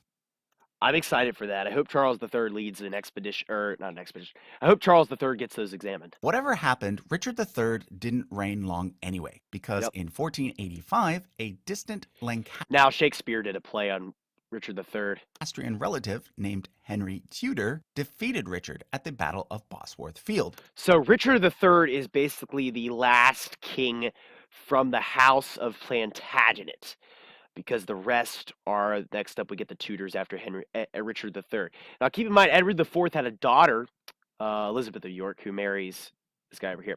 So Richard III gets defeated by Henry VII. He was a Tudor in 1485. So you could see how he's related. I wonder if he'll go up to that. And brought an end to the Wars of the Roses by establishing the new House of Tudor. Yes. That Henry became Henry VII. And if you've ever seen the Tudor rose, it's got red and white because it unites the Lancasters and the Yorks. Henry VII was a very sketchy line, but he comes from a very sketchy line. He is a descendant of John of Gaunt and Edward III, though. And he's basically all the Lancasters have left after Henry VI died, so Henry VII just comes in there and takes the throne from Richard III, and he actually has his date of his reign started back to the day before the Battle of Bosworth, so legally speaking, he was the king at the Battle of Bosworth, and then Richard III was the guy who was treason fighting against the King of England. So, and he married the sister of the two princes in the Tower. Elizabeth York was the sister of Edward V, daughter of Edward IV. Thus, their son Henry VIII was a descendant of both the Yorkists through his mother and the Lancastrians through his father. Very good hold on power. By the time Henry VIII gets in there, there's really no claims on the throne anymore because he's the claimant through the Yorks and the Lancasters. So there you go. Although there is one argument out there that Elizabeth of York, and therefore all of her descendants, were in fact illegitimate, True. leading to Because Richard III came up with that scheme, which could be true. some guy in Australia being the quote-unquote real British monarch. True. We've got a video on that topic too, That's an which older I'll one. link to in the description. Henry VIII is, of course, one of England's Okay, we didn't really talk too much about Henry VII over here, so I gotta go back up so you can see his descent, which you probably already saw, but I'm just gonna do it anyway. So Henry VII is a male line descendant. No, not a male line descendant. He is a descendant of Edward III. So as you can see here, John Beaufort, who is an illegitimate son. Illegitimate because he was illegitimate. He had a mistress, John of Gaunt, illegitimate son of John of Gaunt, and was declared illegitimate. Now Henry IV later did declare him legitimate, but he said, okay, fine, he's legitimate, but you can never inherit the throne. He and his descendants can never be in the line of succession to the English throne. So John Beaufort has a son named John Beaufort. He's got a daughter named Margaret who marries Edmund Tudor. Edmund Tudor was the second husband of Catherine of Valois, because Henry V died so young. Catherine of Valois later on married Owen Tudor. Then they had Edmund Tudor, who then married Margaret Beaufort. Keep in mind, Catherine of Valois was the daughter of Charles VI of France. She was French. So after Henry V dies, she marries Owen Tudor, has a son with him, Edmund Tudor. So Edmund Tudor and Henry VI were half brothers. It was his son with Margaret Beaufort how you get Henry VII. He comes in with that claim, takes out Richard III in 1485. Becomes king. He rules till 1509. supposedly Queen Let's get back House to it. of Tudor. That Henry became Henry VII, and right. he married the sister of the two princes in the Tower. Thus, their son Henry VIII was a descendant of both the Yorkists through his mother and the Lancastrians through his father. Yes, because his mother was Elizabeth of York, his father was Henry VII. So, Although there is Both. one argument out there that Elizabeth of York, and therefore all of her descendants, were in fact illegitimate, leading to some guy in Australia, we already which talked about I'll link this. to in the description. Henry VIII is, of course, one of England's most iconic kings. That's right. He was the first English king to take the title King of Ireland, but mostly he's remembered for having had 6 wives. Yes. He first married Catherine of Aragon, who had So we're going to go through his wives real quick. He also, you'll probably talk about it. But Henry VIII, you probably have heard of him before. having had He's king of Ireland. 6 The rest of the kings in history are king of Ireland. wives. He first married Catherine of Aragon, Catherine of who Aragon. had been previously married to his brother Arthur, and who was the daughter of the famous Spanish monarchs Ferdinand and Isabella. That's right. She gave him a daughter, Mary, but no son. So he attempted to have the marriage annulled, a move that led to the entire Church of England breaking away from the Roman Catholic Church, and thus aligning itself with the new Protestant movement. Known as the Protestant Reformation. So Catherine of Aragon was the first wife of Henry VIII. He was married to her for about 20 years. They had one daughter, Mary, who's known as Bloody Mary. She'll become king here in a sec, or queen. The first official queen. She ends up marrying a Spanish King Felipe II, Felipe II of Spain. She's the daughter of Ferdinand and Isabella of Spain. And then she's Catholic. And Mary is Catholic, her daughter. Roman Catholic Church, and thus aligning itself with the new Henry VIII was Catholic too. He considered himself Catholic. He did not consider himself Protestant. The thing was, Henry VIII thought that he should lead the Catholic Church instead of the Pope.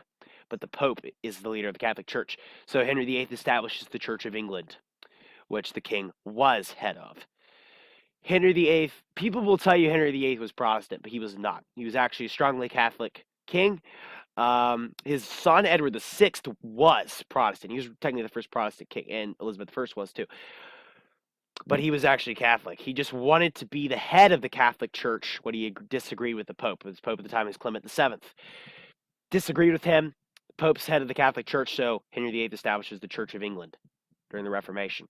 And at the same time, in 1517, you get the 95 Theses by Martin Luther, the Reformation and stuff, with the Lutheran Church, but the Church of England gets founded during Henry VIII's reign. He does Protestant movement.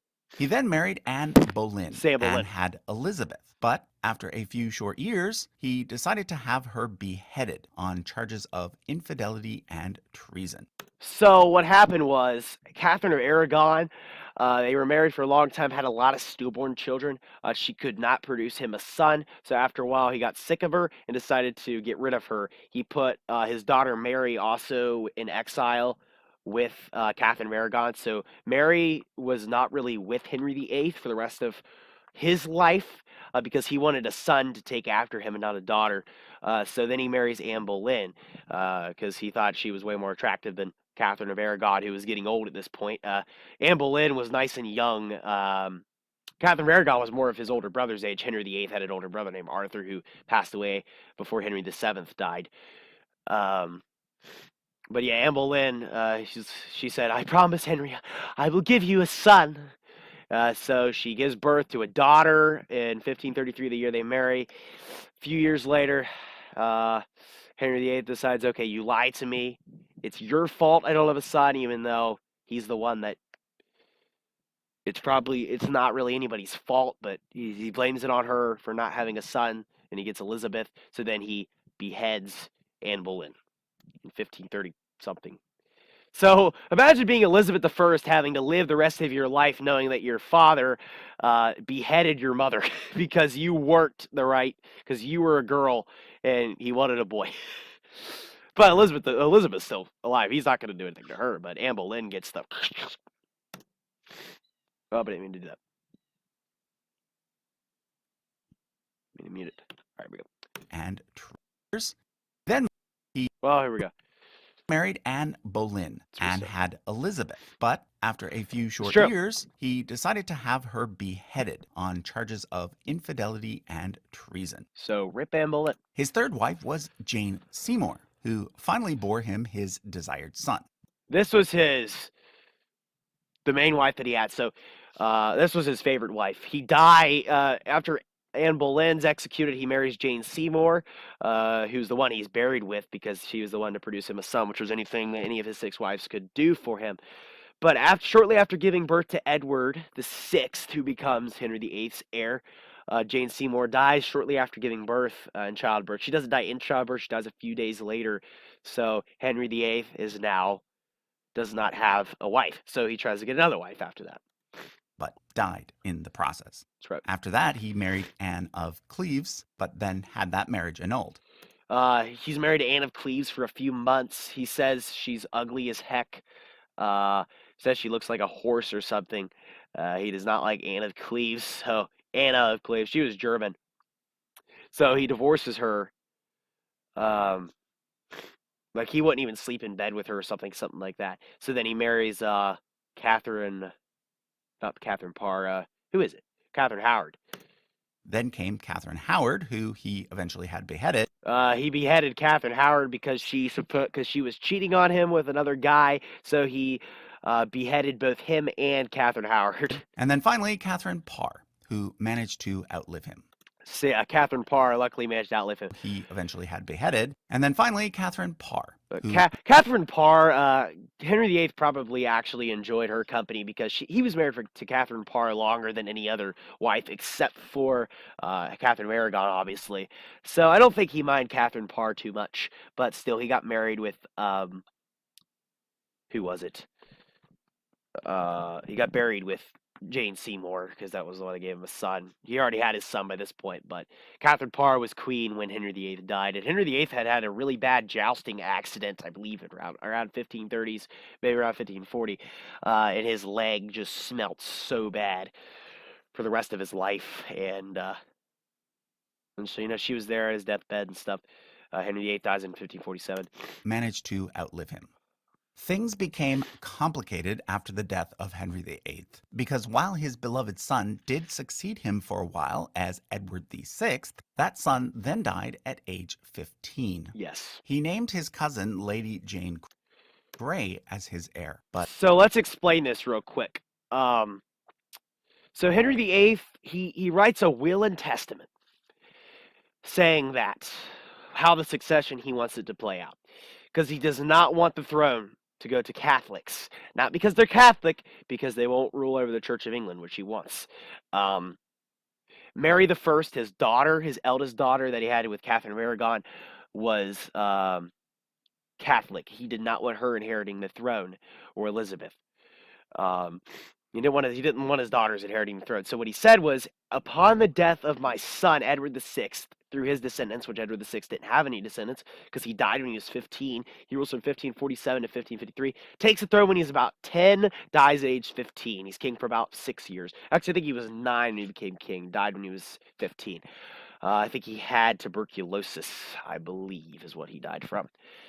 Yeah, it was tuberculosis, 1553. So Henry VIII says, I want my descendants after Edward VI not to go. Oh, no, that's not what he says. His will, that's Edward VI.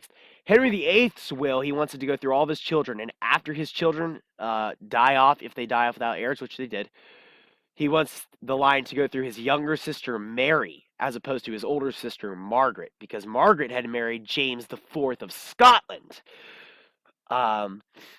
And I'm assuming we're not going to go all the way back up to Scotland, but I will backtrack once we do that. Marry James IV of Scotland from the House of Stuart, which we'll have to do some backtracking here in a sec. So he did not want Scotland uniting with England, but it was inevitable it was going to happen after that. So he said Mary's descendants can go next, and Mary had a daughter named Frances Grey, or a daughter named Frances Grey, who then has a daughter named Jane Grey, who's the eldest daughter of her. So Edward VI dies 1553. Edward VI was Protestant. He's really the first Protestant king. He says on his deathbed that he wants the throne to pass to his cousin, Lady Jane Grey, over here, instead of Mary I, because Mary is Catholic and he does not want England to become Catholic. So he names Jane as queen. But you'll see what happens here. 15. He named his cousin Lady Jane Grey as his heir. But so he followed Henry VIII's will. He wanted it to go through Mary instead of Margaret. He could have named James. He could have named Mary Queen of Scots as king if he wanted to, but she was also Catholic, so never mind. She was deposed after just 9 days and replaced by his half-sister Mary. Yeah, Mary. Lady Jane Grey might not have wanted to become queen, but you always had those people that didn't want Catholics inheriting, so they fought for Jane Grey, got her in power for 9 days. She's queen from July 10th, 1553 to July 19th, 1553. Mary I eventually comes in there, seizes the throne back from Lady Jane Grey, becomes Mary I. Then she marries Felipe II of Spain. They don't have any children, though. She's only queen for 5 years, too. 1553, 1558. Who became Mary I. This is all House of Tudor. She married her cousin, the future Philip II of Spain, who thus, for a few years, ended up as both the King of Spain and the King of England. Yeah, he was kind of the King of England. They kind of had a joint reign there. By right of his wife. England from 1554 to 1558, because I guess that's when they got married. Just by the right of his wife, but once she died, he just was King of Spain.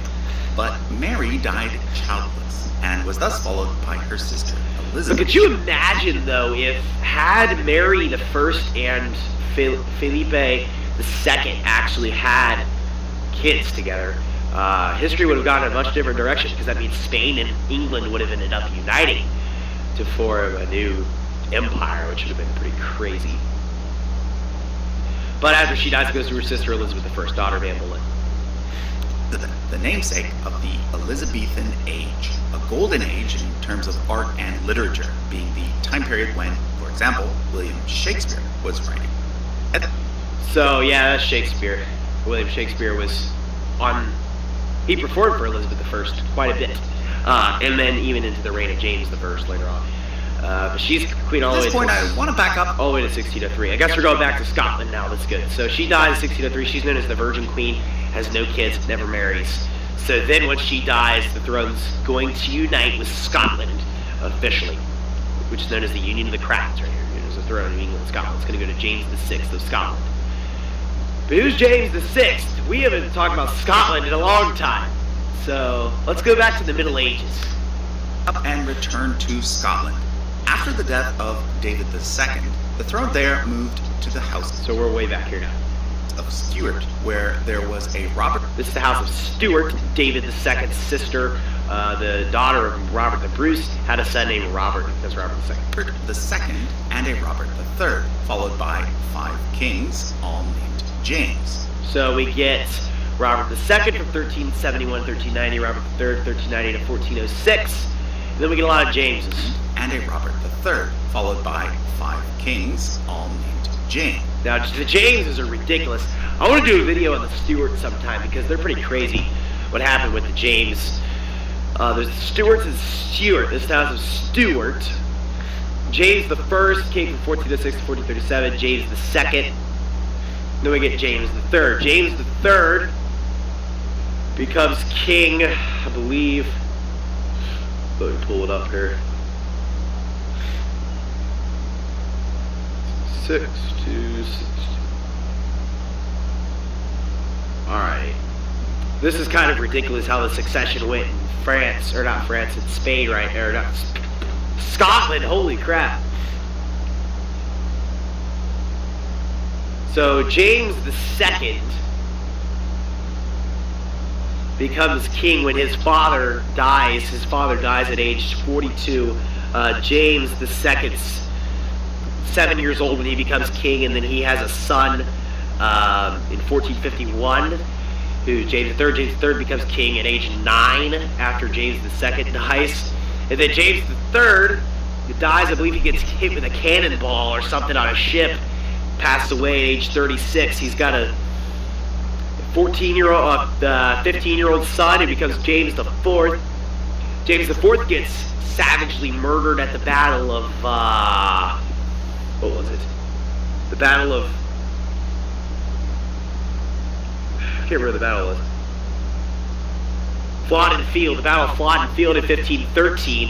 His son, James V, oh yeah, by the way, James IV married Margaret, the sister of Henry VIII, who we already talked about. And then James V becomes king when he's a year old. He was born in 1512. So all these Jameses lasted just long enough to have sons to take the throne after them. They all become king and die young.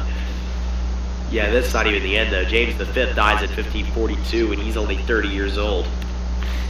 But James V's only surviving legitimate child was a daughter named Mary. And thus, at the same time that England got its first 2 official queens, Scotland also got its first official queen. Now, she's known as Mary, Queen of Scots. Now, a lot of people confuse Mary I of England with Mary I of Scotland, but these were 2 different people who happened to reign at the same time. Sure. This Mary is the one who is known as Bloody Mary because she had so many Protestants killed during her reign, whereas this Mary is the one who is known as Mary, Queen of Scots, and who was a rival to Elizabeth I. In the end, Elizabeth had her beheaded, but it was her son. Okay. Elizabeth I had been pretty scared during her reign that Mary, Queen of Scots was going to come in and overthrow her. Let's just talk about how Mary, Queen of Scots becomes queen anyway. Okay, Mary, Queen of Scots is born. This is ridiculous, by the way. James I, by the time Mary, Queen of Scots was born, her father, James V, was already on his deathbed. James V dies in December 14th, 1542. His daughter, Mary, Queen of Scots, was born on December 8th, 1542. She is 6 days old when she becomes Queen of Scotland. 6 days old! Her dad died when she was 6 days old. So then she becomes queen. And then she marries Henry Stuart, and then she kind of murders her husband. We're not going to get into that either. I'll get into more of that if I do a Stuart video. So, anyway, she was a huge rival to Elizabeth I. Elizabeth I is scared of Mary, Queen of Scots. She rules until 1567. She throws Mary, Queen of Scots in London, I believe it's the Tower of London. She's in there for 20 years. She doesn't die until 1587. That's when Elizabeth I finally kills her.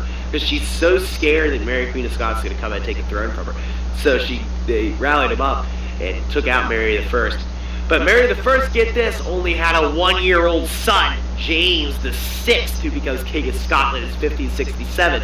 So Mary Queen of Scots is living in the Tower of London for 20 years until 1587, and then she eventually gets executed then, while her son rules from age 1 all the way to 1625. So he actually is one of the longest reigning monarchs. James VI of Scotland was the longest reigning monarch in Scottish history up to this point, of course, and he was also one of the longest reigning monarchs in European history. I think he's in the top 10, actually. Top 15 for sure. James VI of Scotland, who actually ended up becoming Elizabeth's successor. Here's how this happened. You see, Elizabeth never married, and was hence known as the Virgin Queen. Therefore, the next person in the line of succession was in fact James VI, since he was the great-great-grandson of Henry VII. Note, however, that Henry VIII explicitly stated that the throne should pass through his younger sister Mary in the event that his line died out, rather than his older sister Margaret. So Henry VIII's will was not followed at this point. But luckily for Elizabeth, James I was Protestant, unlike his mother was, because he wasn't really raised by his mother, he was raised by Protestants. But by the time Elizabeth died, this was ignored. If you're wondering what might have happened if Henry VIII's will He's got a video had on been that too. followed, yep, we've got a video on that too. And yep, I'll link to it in the description. Okay, it's at this point that the thrones of England and Scotland were finally united. So James becomes the first individual to become king of England and Scotland. And if you're looking at the King James Bible, that's your guy. He authorized that in 1611. He also was king during when William Shakespeare is writing his last few plays, including Macbeth, which we talked about earlier, was written during James I's reign. He's known as James VI and first, 6 James in Scotland, 1st James in England. Pretty self-explanatory. He's king of England, and then he dies in 1625. Jamestown, the first English settlement in the United States of America, the Americas, the first settlements in the Americas, expeditions went out during James I's reign. Actually, Elizabeth I was queen when Roanoke was, but that didn't happen. So James I, Jamestown, Virginia, is named after him, because he was the king of Kentucky. Officially yet, but united nonetheless, because they now... It didn't officially unite until 1707. United. Not officially yet, but united nonetheless, because they now shared the same monarch. Oh, are you seriously playing this game again? That is true. They share the same monarch, so they are united under the same rule. Although James VI is, I think he's in London mainly. He's mainly in England during his reign, but England and Scotland are still 2 separate kingdoms, but they are united under the same ruler. But James the Sixth and first, James I he rules over all of land in the Big Island, and he's actually also king of Ireland too. Named was followed by his son Charles I. All right. Charles I believed in the divine right of kings and wanted to pretty much do whatever he desired. So that's Charles I for you. People did not like him too much. He believed in the divine right of kings, like he said. Basically, you can see here Scotland and England. You can see their colorization still under the E in there. But there you go. So Charles I, you'll see what happens with him. He marries Henrietta Maria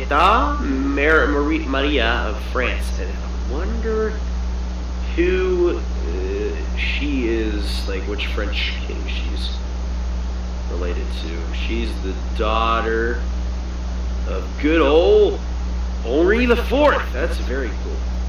This led to conflict with the English Parliament that eventually led to a full-out civil war. The parliamentarians won that war and had Charles I beheaded on a charge of treason. That's where you get the English Civil War in 1649. Charles I getting beheaded in 1649. Thus get a period of approximately 1 decade in which Great Britain and Ireland became a republic, known as the Commonwealth of England. The Commonwealth during this period was led primarily by Oliver Cromwell, but then soon after he died, the monarchy was restored. He died he was king, Oliver Cromwell. he's known as the Lord Protector. He didn't like kings too much, but in all reality, he was a king. And Oliver Cromwell was a horrible ruler. He did some really bad things to the people of Ireland. Just a horrible guy. He dies in 1658, luckily, though. And with the unpopularity of his son, he wasn't able to lead power in the Commonwealth. His son becomes Richard Cromwell. Then he gets taken over by Charles II, the son of Charles III, Charles II in 1660. But as you can see here, Charles II does briefly reign right after the death of Charles I from 1649 to 1651 in Scotland. But 1651, Oliver Cromwell takes over Scotland. Then 1660, he comes back because Charles II never got killed. But then soon He was still kicking. after he died, the monarchy was restored with Charles I. Charles I's eldest son. He's king during the fire of London in 1666, First son, when a lot of the monasteries were burnt down in buildings in London. Charles II, There it is. becoming king. Then, when Charles II died, the throne... So he wasn't able to hold on to power. Charles II had been king of Scotland for a little bit, from 1649 to 1651 before that, but Oliver Cromwell took it back. passed to his younger brother James, who became James VII and II. But Alright. that became a problem because James VII and II had converted to Catholicism and had a son with his Catholic wife. That Sure. son was also named James and would presumably remain Catholic as well. This was not a problem starting out because James VII of Scotland, James II, I'm going to call him James II because I'm used to him, James II. He rules from 1685 to 1688. It's not originally a problem because with his first wife, he has two daughters, Mary II and then Queen Anne over here, Anne and Mary II, who were both Protestant. So he marries the second wife Catholic, and he converts to Catholicism, which is a no-go because people don't like that. People don't want a Catholic monarchy. But they're not scared yet because James II, once he dies anyway, the throne's going to pass to his daughter Mary, who's Protestant. And it will hopefully pass through Mary II's line and we'll all be good. But James II eventually does have a son with his Catholic wife who becomes James. And he will lead the Jacobites in what is known as the Jacobite rebellion, several of them, to try to take the throne back, but they never are able to conquer. And that's going all the way into the reign of George II, I mean, in the 1740s. And then you have Charles, who becomes the young pretender, and then James, the old pretender. Bonnie Prince Charlie is who Charles is known as. The king's two daughters, however, were Protestant, so a group of leading nobles invited the eldest daughter, named Mary, as well as her husband, named William, to invade England and depose James. Invade, it was known as the Glorious Revolution. It wasn't really an invasion. It was more or less, all right, James II, you better get out of here or we're going to kill you. All right, I'm out. So he flees to France or something. And then he lives there until he dies, I think, in 1701. So James II actually lives about 16 years after he gets deposed by William III and then Mary II. So that's how you get him. William III is known as William II of Scotland and then William III of England, because in Scotland you'd previously had William the Lion way back in the 1100s, if you remember him, and then William II in England, and obviously William the Conqueror way back then. So that's the number second there. He was also the Duke of Orange, who ruled in the Netherlands. He was the grandson of Charles I. Mary II had married her first cousin. Mary here, Princess Royal, was the sister of James II and Charles II. So they both descended from Charles I. Which they did. This event is known as the Glorious Revolution, and it resulted in James VII and II, as well as his son James, fleeing to France, and Mary II and William III reigning jointly as the new monarchs. Both Mary and William were grandsons of Charles I, but William was also the Prince of Orange, the de facto leader of the Dutch Republic. So, for a very brief period, England, Scotland, Ireland, and the Dutch Republic were sort of united. That's a lot of... William III was more powerful than you think. But the British-Dutch Union didn't last because Mary and William didn't have any children, and so that kind of sucked for them. So Mary II did die in 1694. William III reigns on his own until 1702 when he dies. Therefore, after they both died, the throne passed to Mary's younger sister, Anne. Anne did have a son, but he died at age 11, which led to some major political changes. William, the Duke of Gloucester, sad story with him. Anne had about 17 children. None of them were able to take the throne because they all died young. The 11-year-old, he died. He was born in 1689, died in 1700. Very sad story with Queen Anne. So yeah. And then Charles II had I think 20 kids with mistresses, but none of them were able to take the throne because you have to have a legitimate. He never had kids with his wife, so that screwed over that. But yeah, Queen Anne, sad story. So she's Queen of England and Scotland separately in 1702 to 1707, and then Great Britain from 1707 to 1714. Great Britain's formed in 1707, which I'm sure he'll talk about right here.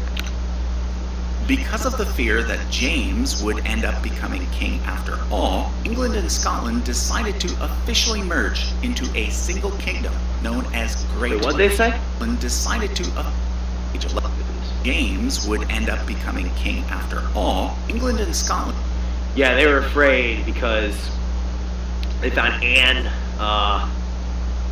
They're like, once Anne dies, who's the most senior heir now? James. So they'll pass an act in 1707 called the Succession to the Crown Act. And decided to officially merge into a single kingdom known as Great Britain, and to bar any Catholics from ever inheriting the throne.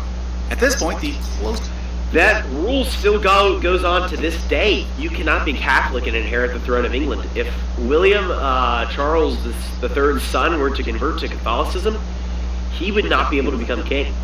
It still goes on to this day. It's called the Succession to the Crown Act. And so they have to find the nearest Protestant heir, so they have to go up to Charles I's sister, Elizabeth Stuart, to find the heir. The closest Protestant in the line of succession was a distant relative named Sophia of the Palatinate, a granddaughter of James VI and first via a female line. She was thus chosen as Anne's heir, and Parliament passed a law stating that all future monarchs must be a descendant of her. That's right. So every single monarch from this point forward in history must be a descendant of Sophia of the Palatinate. If they are not a descendant of Sophia, and they are not Catholic, they can inherit the throne. And they have to be legitimate. They have to be a legitimate Protestant heir descendant, a legitimate Protestant descendant of Sophia of the Palatinate to become King of Britain. And that keeps going on. Sophia died a few months before Queen Anne did in 1714, so it was her eldest son who became George I in 1714. He's got an arrow here, so it's not complicated. She married Ernest Augustus, the Elector of Hanover, who was that was a small kingdom in Germany at the time, or the Holy Roman Empire was what it still was, but the Holy Roman Empire had been falling for a long time. There were a bunch of small kingdoms like Luxembourg and Prussia and Hanover and stuff, but he was the Elector of Hanover. So George I and every single monarch, all the way up to William IV, were all kings of Hanover. Sophia died just before Anne did, and therefore Anne was succeeded by Sophia's son George, who became the first king of Great Britain as George I. Let's go. Now, George had grown up in Germany and came from the German House of Hanover. That's right. This is why many people claimed that the current royals are German rather than British. In fact, many people seem to think that the current royals have no genealogical connection to the previous kings of England and Scotland.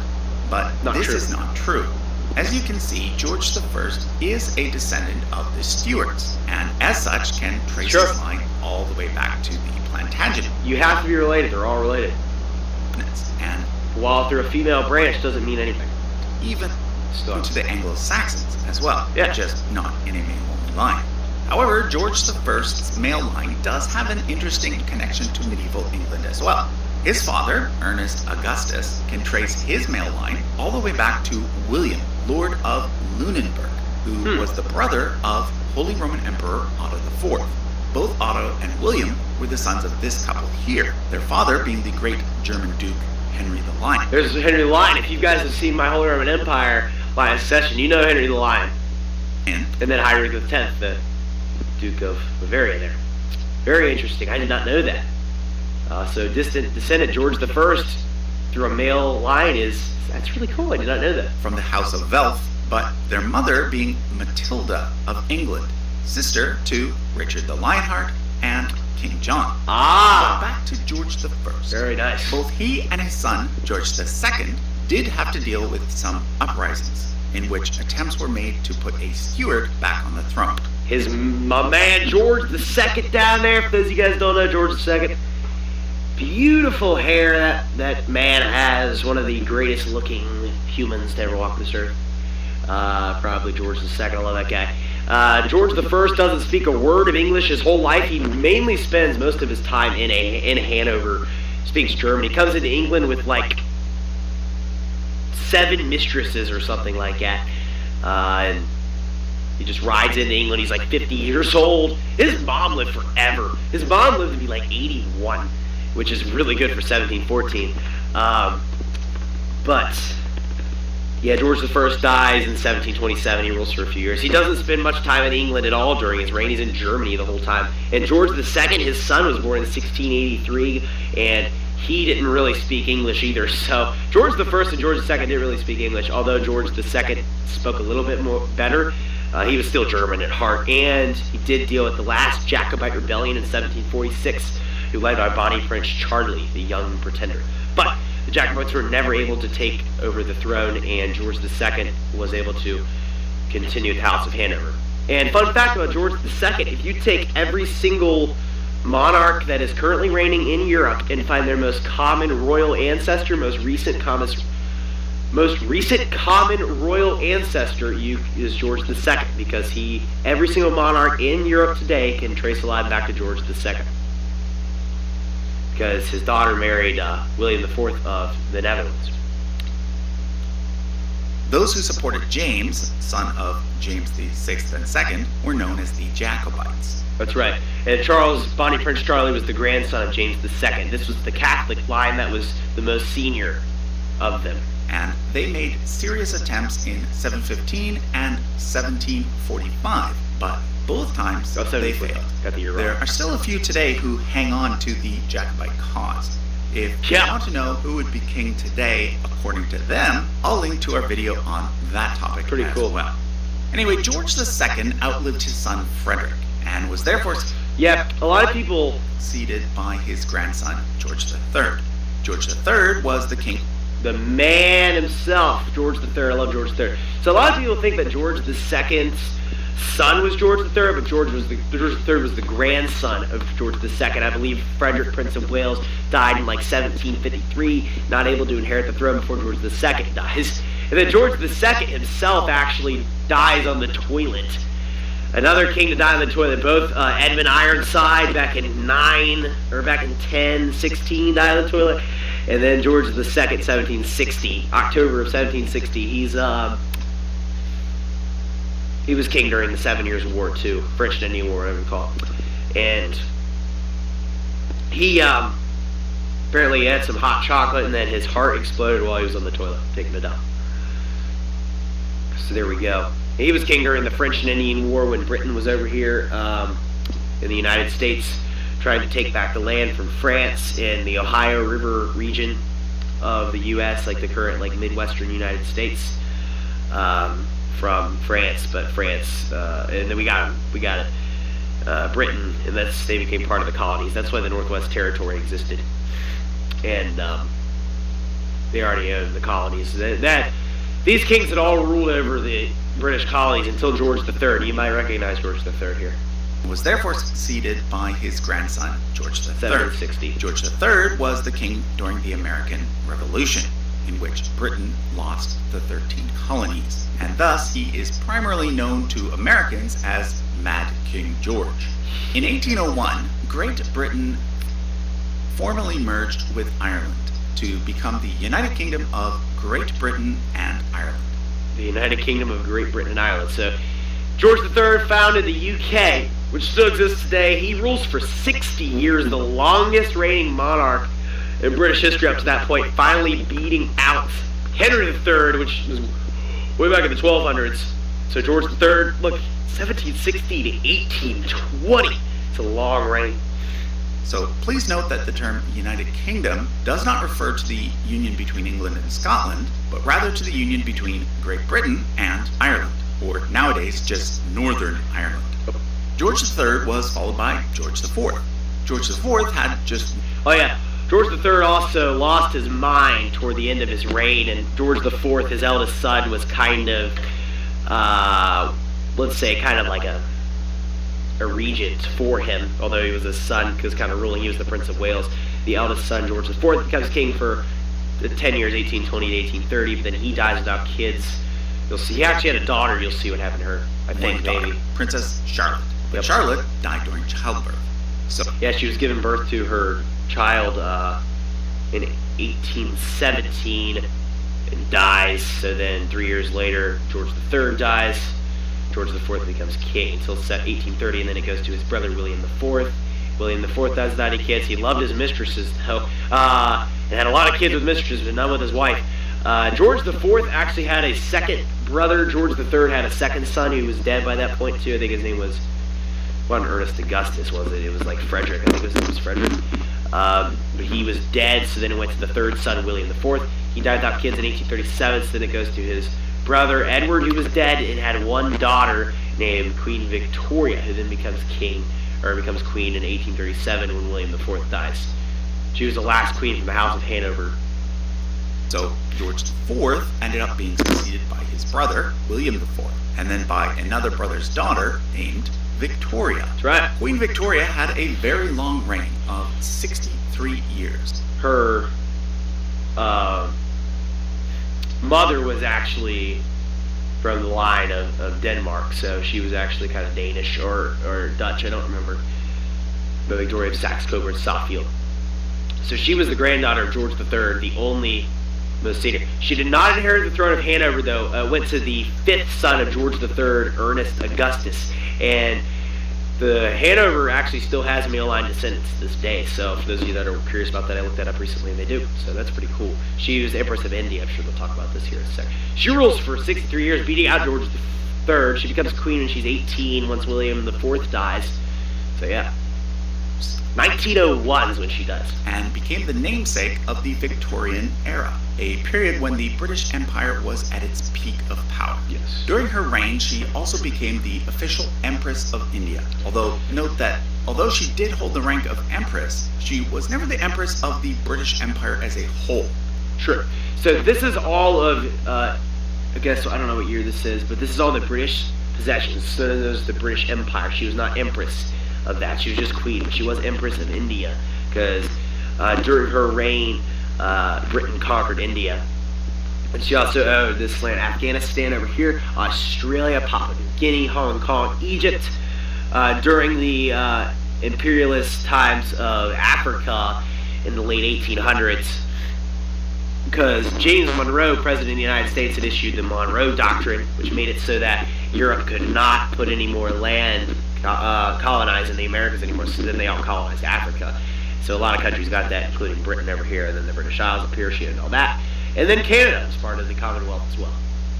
So this is all Queen Victoria's possessions. Again, Queen from 1837 to 1901, a very long reign, the longest reigning monarch until Elizabeth II beat her out in 2015, I think is when she beat her out. But Elizabeth II sadly is dead. Died after 70 years. Victoria was queen for 63 years, George III for 60, Henry III for 56. British Empire was not actually an official empire like the German or Austrian empires. That's true, there were a lot of empires in Europe at the time. This is probably about 1890, 1900. But rather it was a colonial empire, which is when a king or queen of one country has a bunch of overseas colonies and or then the Guyanas. Anyway, Queen Victoria married her cousin Albert from the House of Saxe, Coburg, and Gotha, right. The house that also reigned in Belgium, Portugal, and Bulgaria. She was followed by her son Edward VII, and then by his son George V. There's Edward VII. So Edward VII is the eldest son of Victoria. He becomes king. She was followed by her son Edward VII, and then in 1901 to 1910. Doesn't rule very long because Victoria lives so long. He's so old. He's 60 years old by the time he's able to take the throne.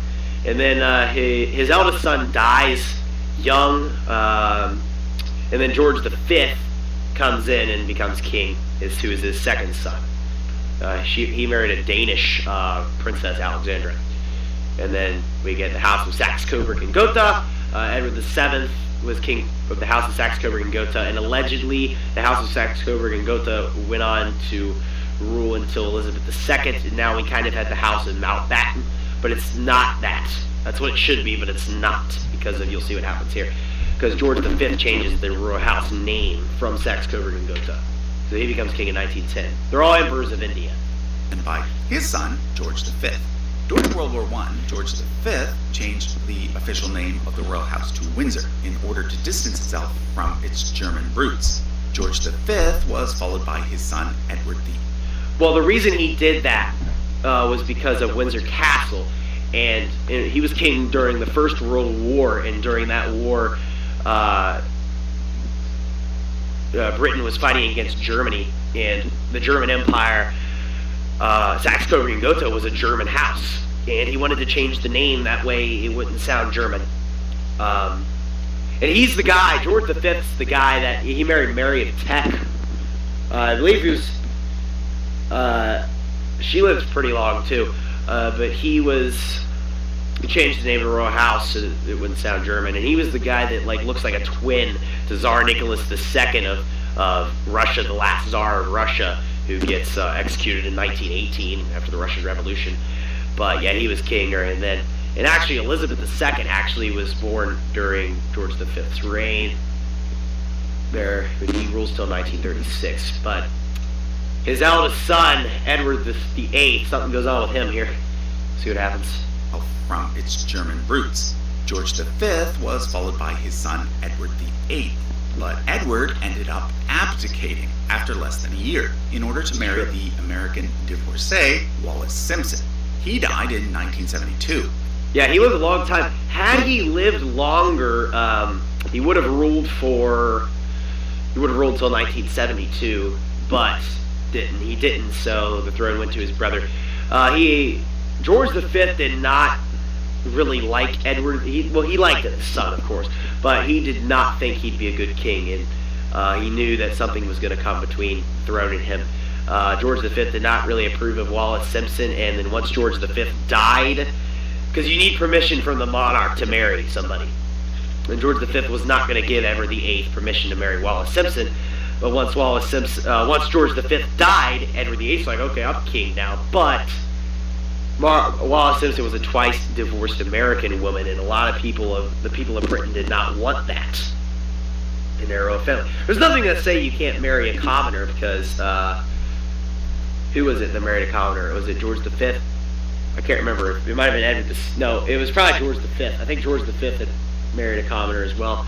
But no, George VI did. Was the first to marry an actual commoner, because George V did marry, and Mary of Teck was somehow related. But so he chose to do. He said, okay, you can stay king and not marry Wallis Simpson, or you can marry her and abdicate the throne, which means give it up. And he chose the latter. So then he gave up the throne in December of 1936, passing it to his brother George VI, who was known as Albert at the time. And he takes the name George VI after his father. And never had any children, so there's no potential claimants because of him. When he stepped down, his brother Albert became king, taking the name George VI. During the reign of George VI, India and many other former British colonies received independence, so yeah, George VI, the British Empire falls during his reign, sadly. So George VI was kind of he was rough. He was a great guy, but man, was Britain really falling apart during his reign there. He was also king during World War II. Huge smoking problem. He also had a stuttering problem. He got very nervous in front of public speaking and stuff. George VI was not the right. He got through his stuff eventually, but well, he didn't really get through it. He just kind of had to overcome his own fears, which is really impressive of George VI. He was a great man, though, too. Like, holy crap! But so much was put on during his reign. It was kind of ridiculous. But a great guy nonetheless, George VI. And he sadly died pretty young too. He was the last monarch to hold the title of emperor. That's right. He died in 1952 and was succeeded George VI, yeah, there by we go. his eldest daughter, Elizabeth. So, Died George, but going back to George V, he said some point, like, he called his granddaughter Elizabeth Lilibet, because that was kind of a name for her. He said, I want nothing to come between the throne, between me and Bertie and Elizabeth inheriting the throne, or something along those lines, because he did not want Edward to really be king, because he didn't think he'd be a good king. So he's like, he wanted nothing to come between the throne with Bertie, who was his son, and Lilibet. Bertie and Lilibet. So George V kind of got what he was hoping for. And don't say that, if Edward VIII didn't abdicate, Elizabeth wouldn't have become queen. She would have become queen anyway. There just wouldn't have been George VI, because Edward VIII never actually had any kids. And the reason Edward VIII had to abdicate, it's not because he's like, he's the king, he gets to marry whoever he wants to. But he was the king is also the head of the Church of England, like I said earlier. And Edward VIII, being the head of the Church of England, cannot really marry a divorced woman. Divorcee, whatever you call it. So he had to abdicate, and then he would have died in 1972. The throne would have passed to Elizabeth II anyway, because there just wouldn't have been a George VI. In 1952, and was succeeded by his eldest daughter, Elizabeth. Elizabeth II, let's go! Who became Elizabeth II, and as you probably know, also became the longest reigning monarch in all of British history. That's right, the longest reigning monarch in British history. Reigning for over 70 years. 70-year reign. The second longest reigning monarch in European history. Next to Louis XIV. Her husband was Prince Philip, originally a prince of both Greece Duke of and Edinburgh. Denmark, being a grandson of George I of Greece and a great-grandson of Christian IX of Denmark. Very nice. However, he was also a great-great-grandson of Queen Victoria, making I think they were third cousins. he and his wife third cousins. Their eldest son, Charles, is of course the current monarch of the United Kingdom. King Charles III, there we go. Elizabeth II died in 2022.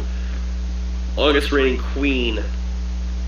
Charles III was the longest heir apparent in history, being the son of Elizabeth II. He was actually born during George VI's reign. He was born in 1948. So he was heir apparent for 70 years, and Elizabeth II was known as the heir presumptive, because an heir presumptive is somebody who could be bumped out of line in succession, because George VI was always a possibility that he could have a son. While unlikely, he only had 2 daughters though, so that's why Elizabeth II inherited the throne. But this is the heir apparent if it's a son, because nobody can be kicked out of the line. That's the difference between an heir apparent and heir presumptive, by the way, if you don't know. But Charles III, longest heir apparent in history. He was the Prince of Wales for a very long time, because Elizabeth II was queen for so long, and just such a great queen. And Charles III is currently the king. So let's see what he has to say about Charles III. I'm going to shut up now. Here we go. Having become king on September the 8th, 2022.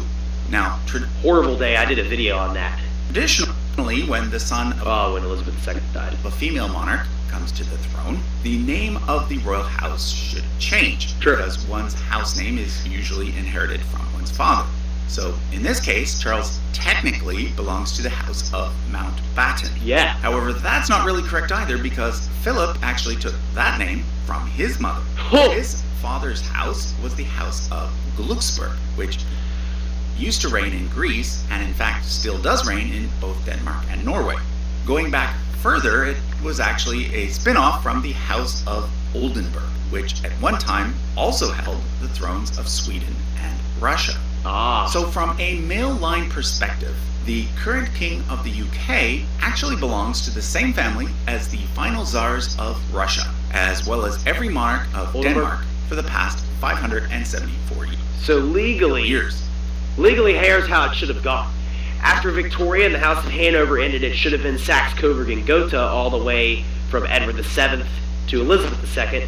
Then after Elizabeth II dies, Charles III and his descendants, who we get William and George and then so on, was legally from the House of Glucksburg or the House of Mountbatten, or whatever you want to say. Because Mountbatten isn't real. I guess it'd be Glucksburg. He's legally from the House of Glucksburg. And Elizabeth II was the last queen from the House of Saxe, Coburg, and Gotha, because Windsor is weird. but he is still part of the House of Windsor, which is weird. So Windsor would be George V, Edward VIII, George VI, Elizabeth II, and Charles III. So, yeah, weird However, stuff. the British Are you seriously going to do this to me right now? of Denmark at one time also held the thrones of Sweden. Have decided to keep their house name as Windsor. So is the house ever going to change now, or is it just going to be Windsor forever? Because if they just keep doing this, I don't really know. Therefore, Charles III belongs to the same royal house. This, as far as I'm aware, as far as anybody alive today is aware, probably for the rest of our lives, at least as far as we're concerned, it'll be Windsor. House as his mother. The heir apparent is now his eldest Probably. son, Prince William, and thus William is now known as the Prince of Wales. If you want to learn more about the extended royal Still the Prince of Wales after Edward I, way back then, family, and in the 1200s. where everybody currently sits in the line of succession, the final link I'll add to the description. There you go. Is our video that covers that topic. Line of succession now. So that was a look at the complete family tree of British monarchs. Nice. From Alfred the Great and Kenneth McAlpin all the way down to Charles III. That was a long video, so sorry about the length of that, guys. I hope you guys found that interesting. I thought that was freaking awesome. So that's the entire history of Britain, all the way back to Alfred the Great and Kenneth McAlpin, all the way to Charles III, the current monarch. So let me know what you guys thought about that in the comments below. Go check out Useful Charts. Smash their like button too, and smash the like button here. Go subscribe to both of us, because he makes some great content over there. And you know, I love monarchs, so I enjoy this kind of stuff. It's really good to describe the history of Britain as well, going down through there. So with that, I want to thank you guys for watching. Be sure to comment, like, subscribe, and I'll see you guys next time. Goodbye. Wow.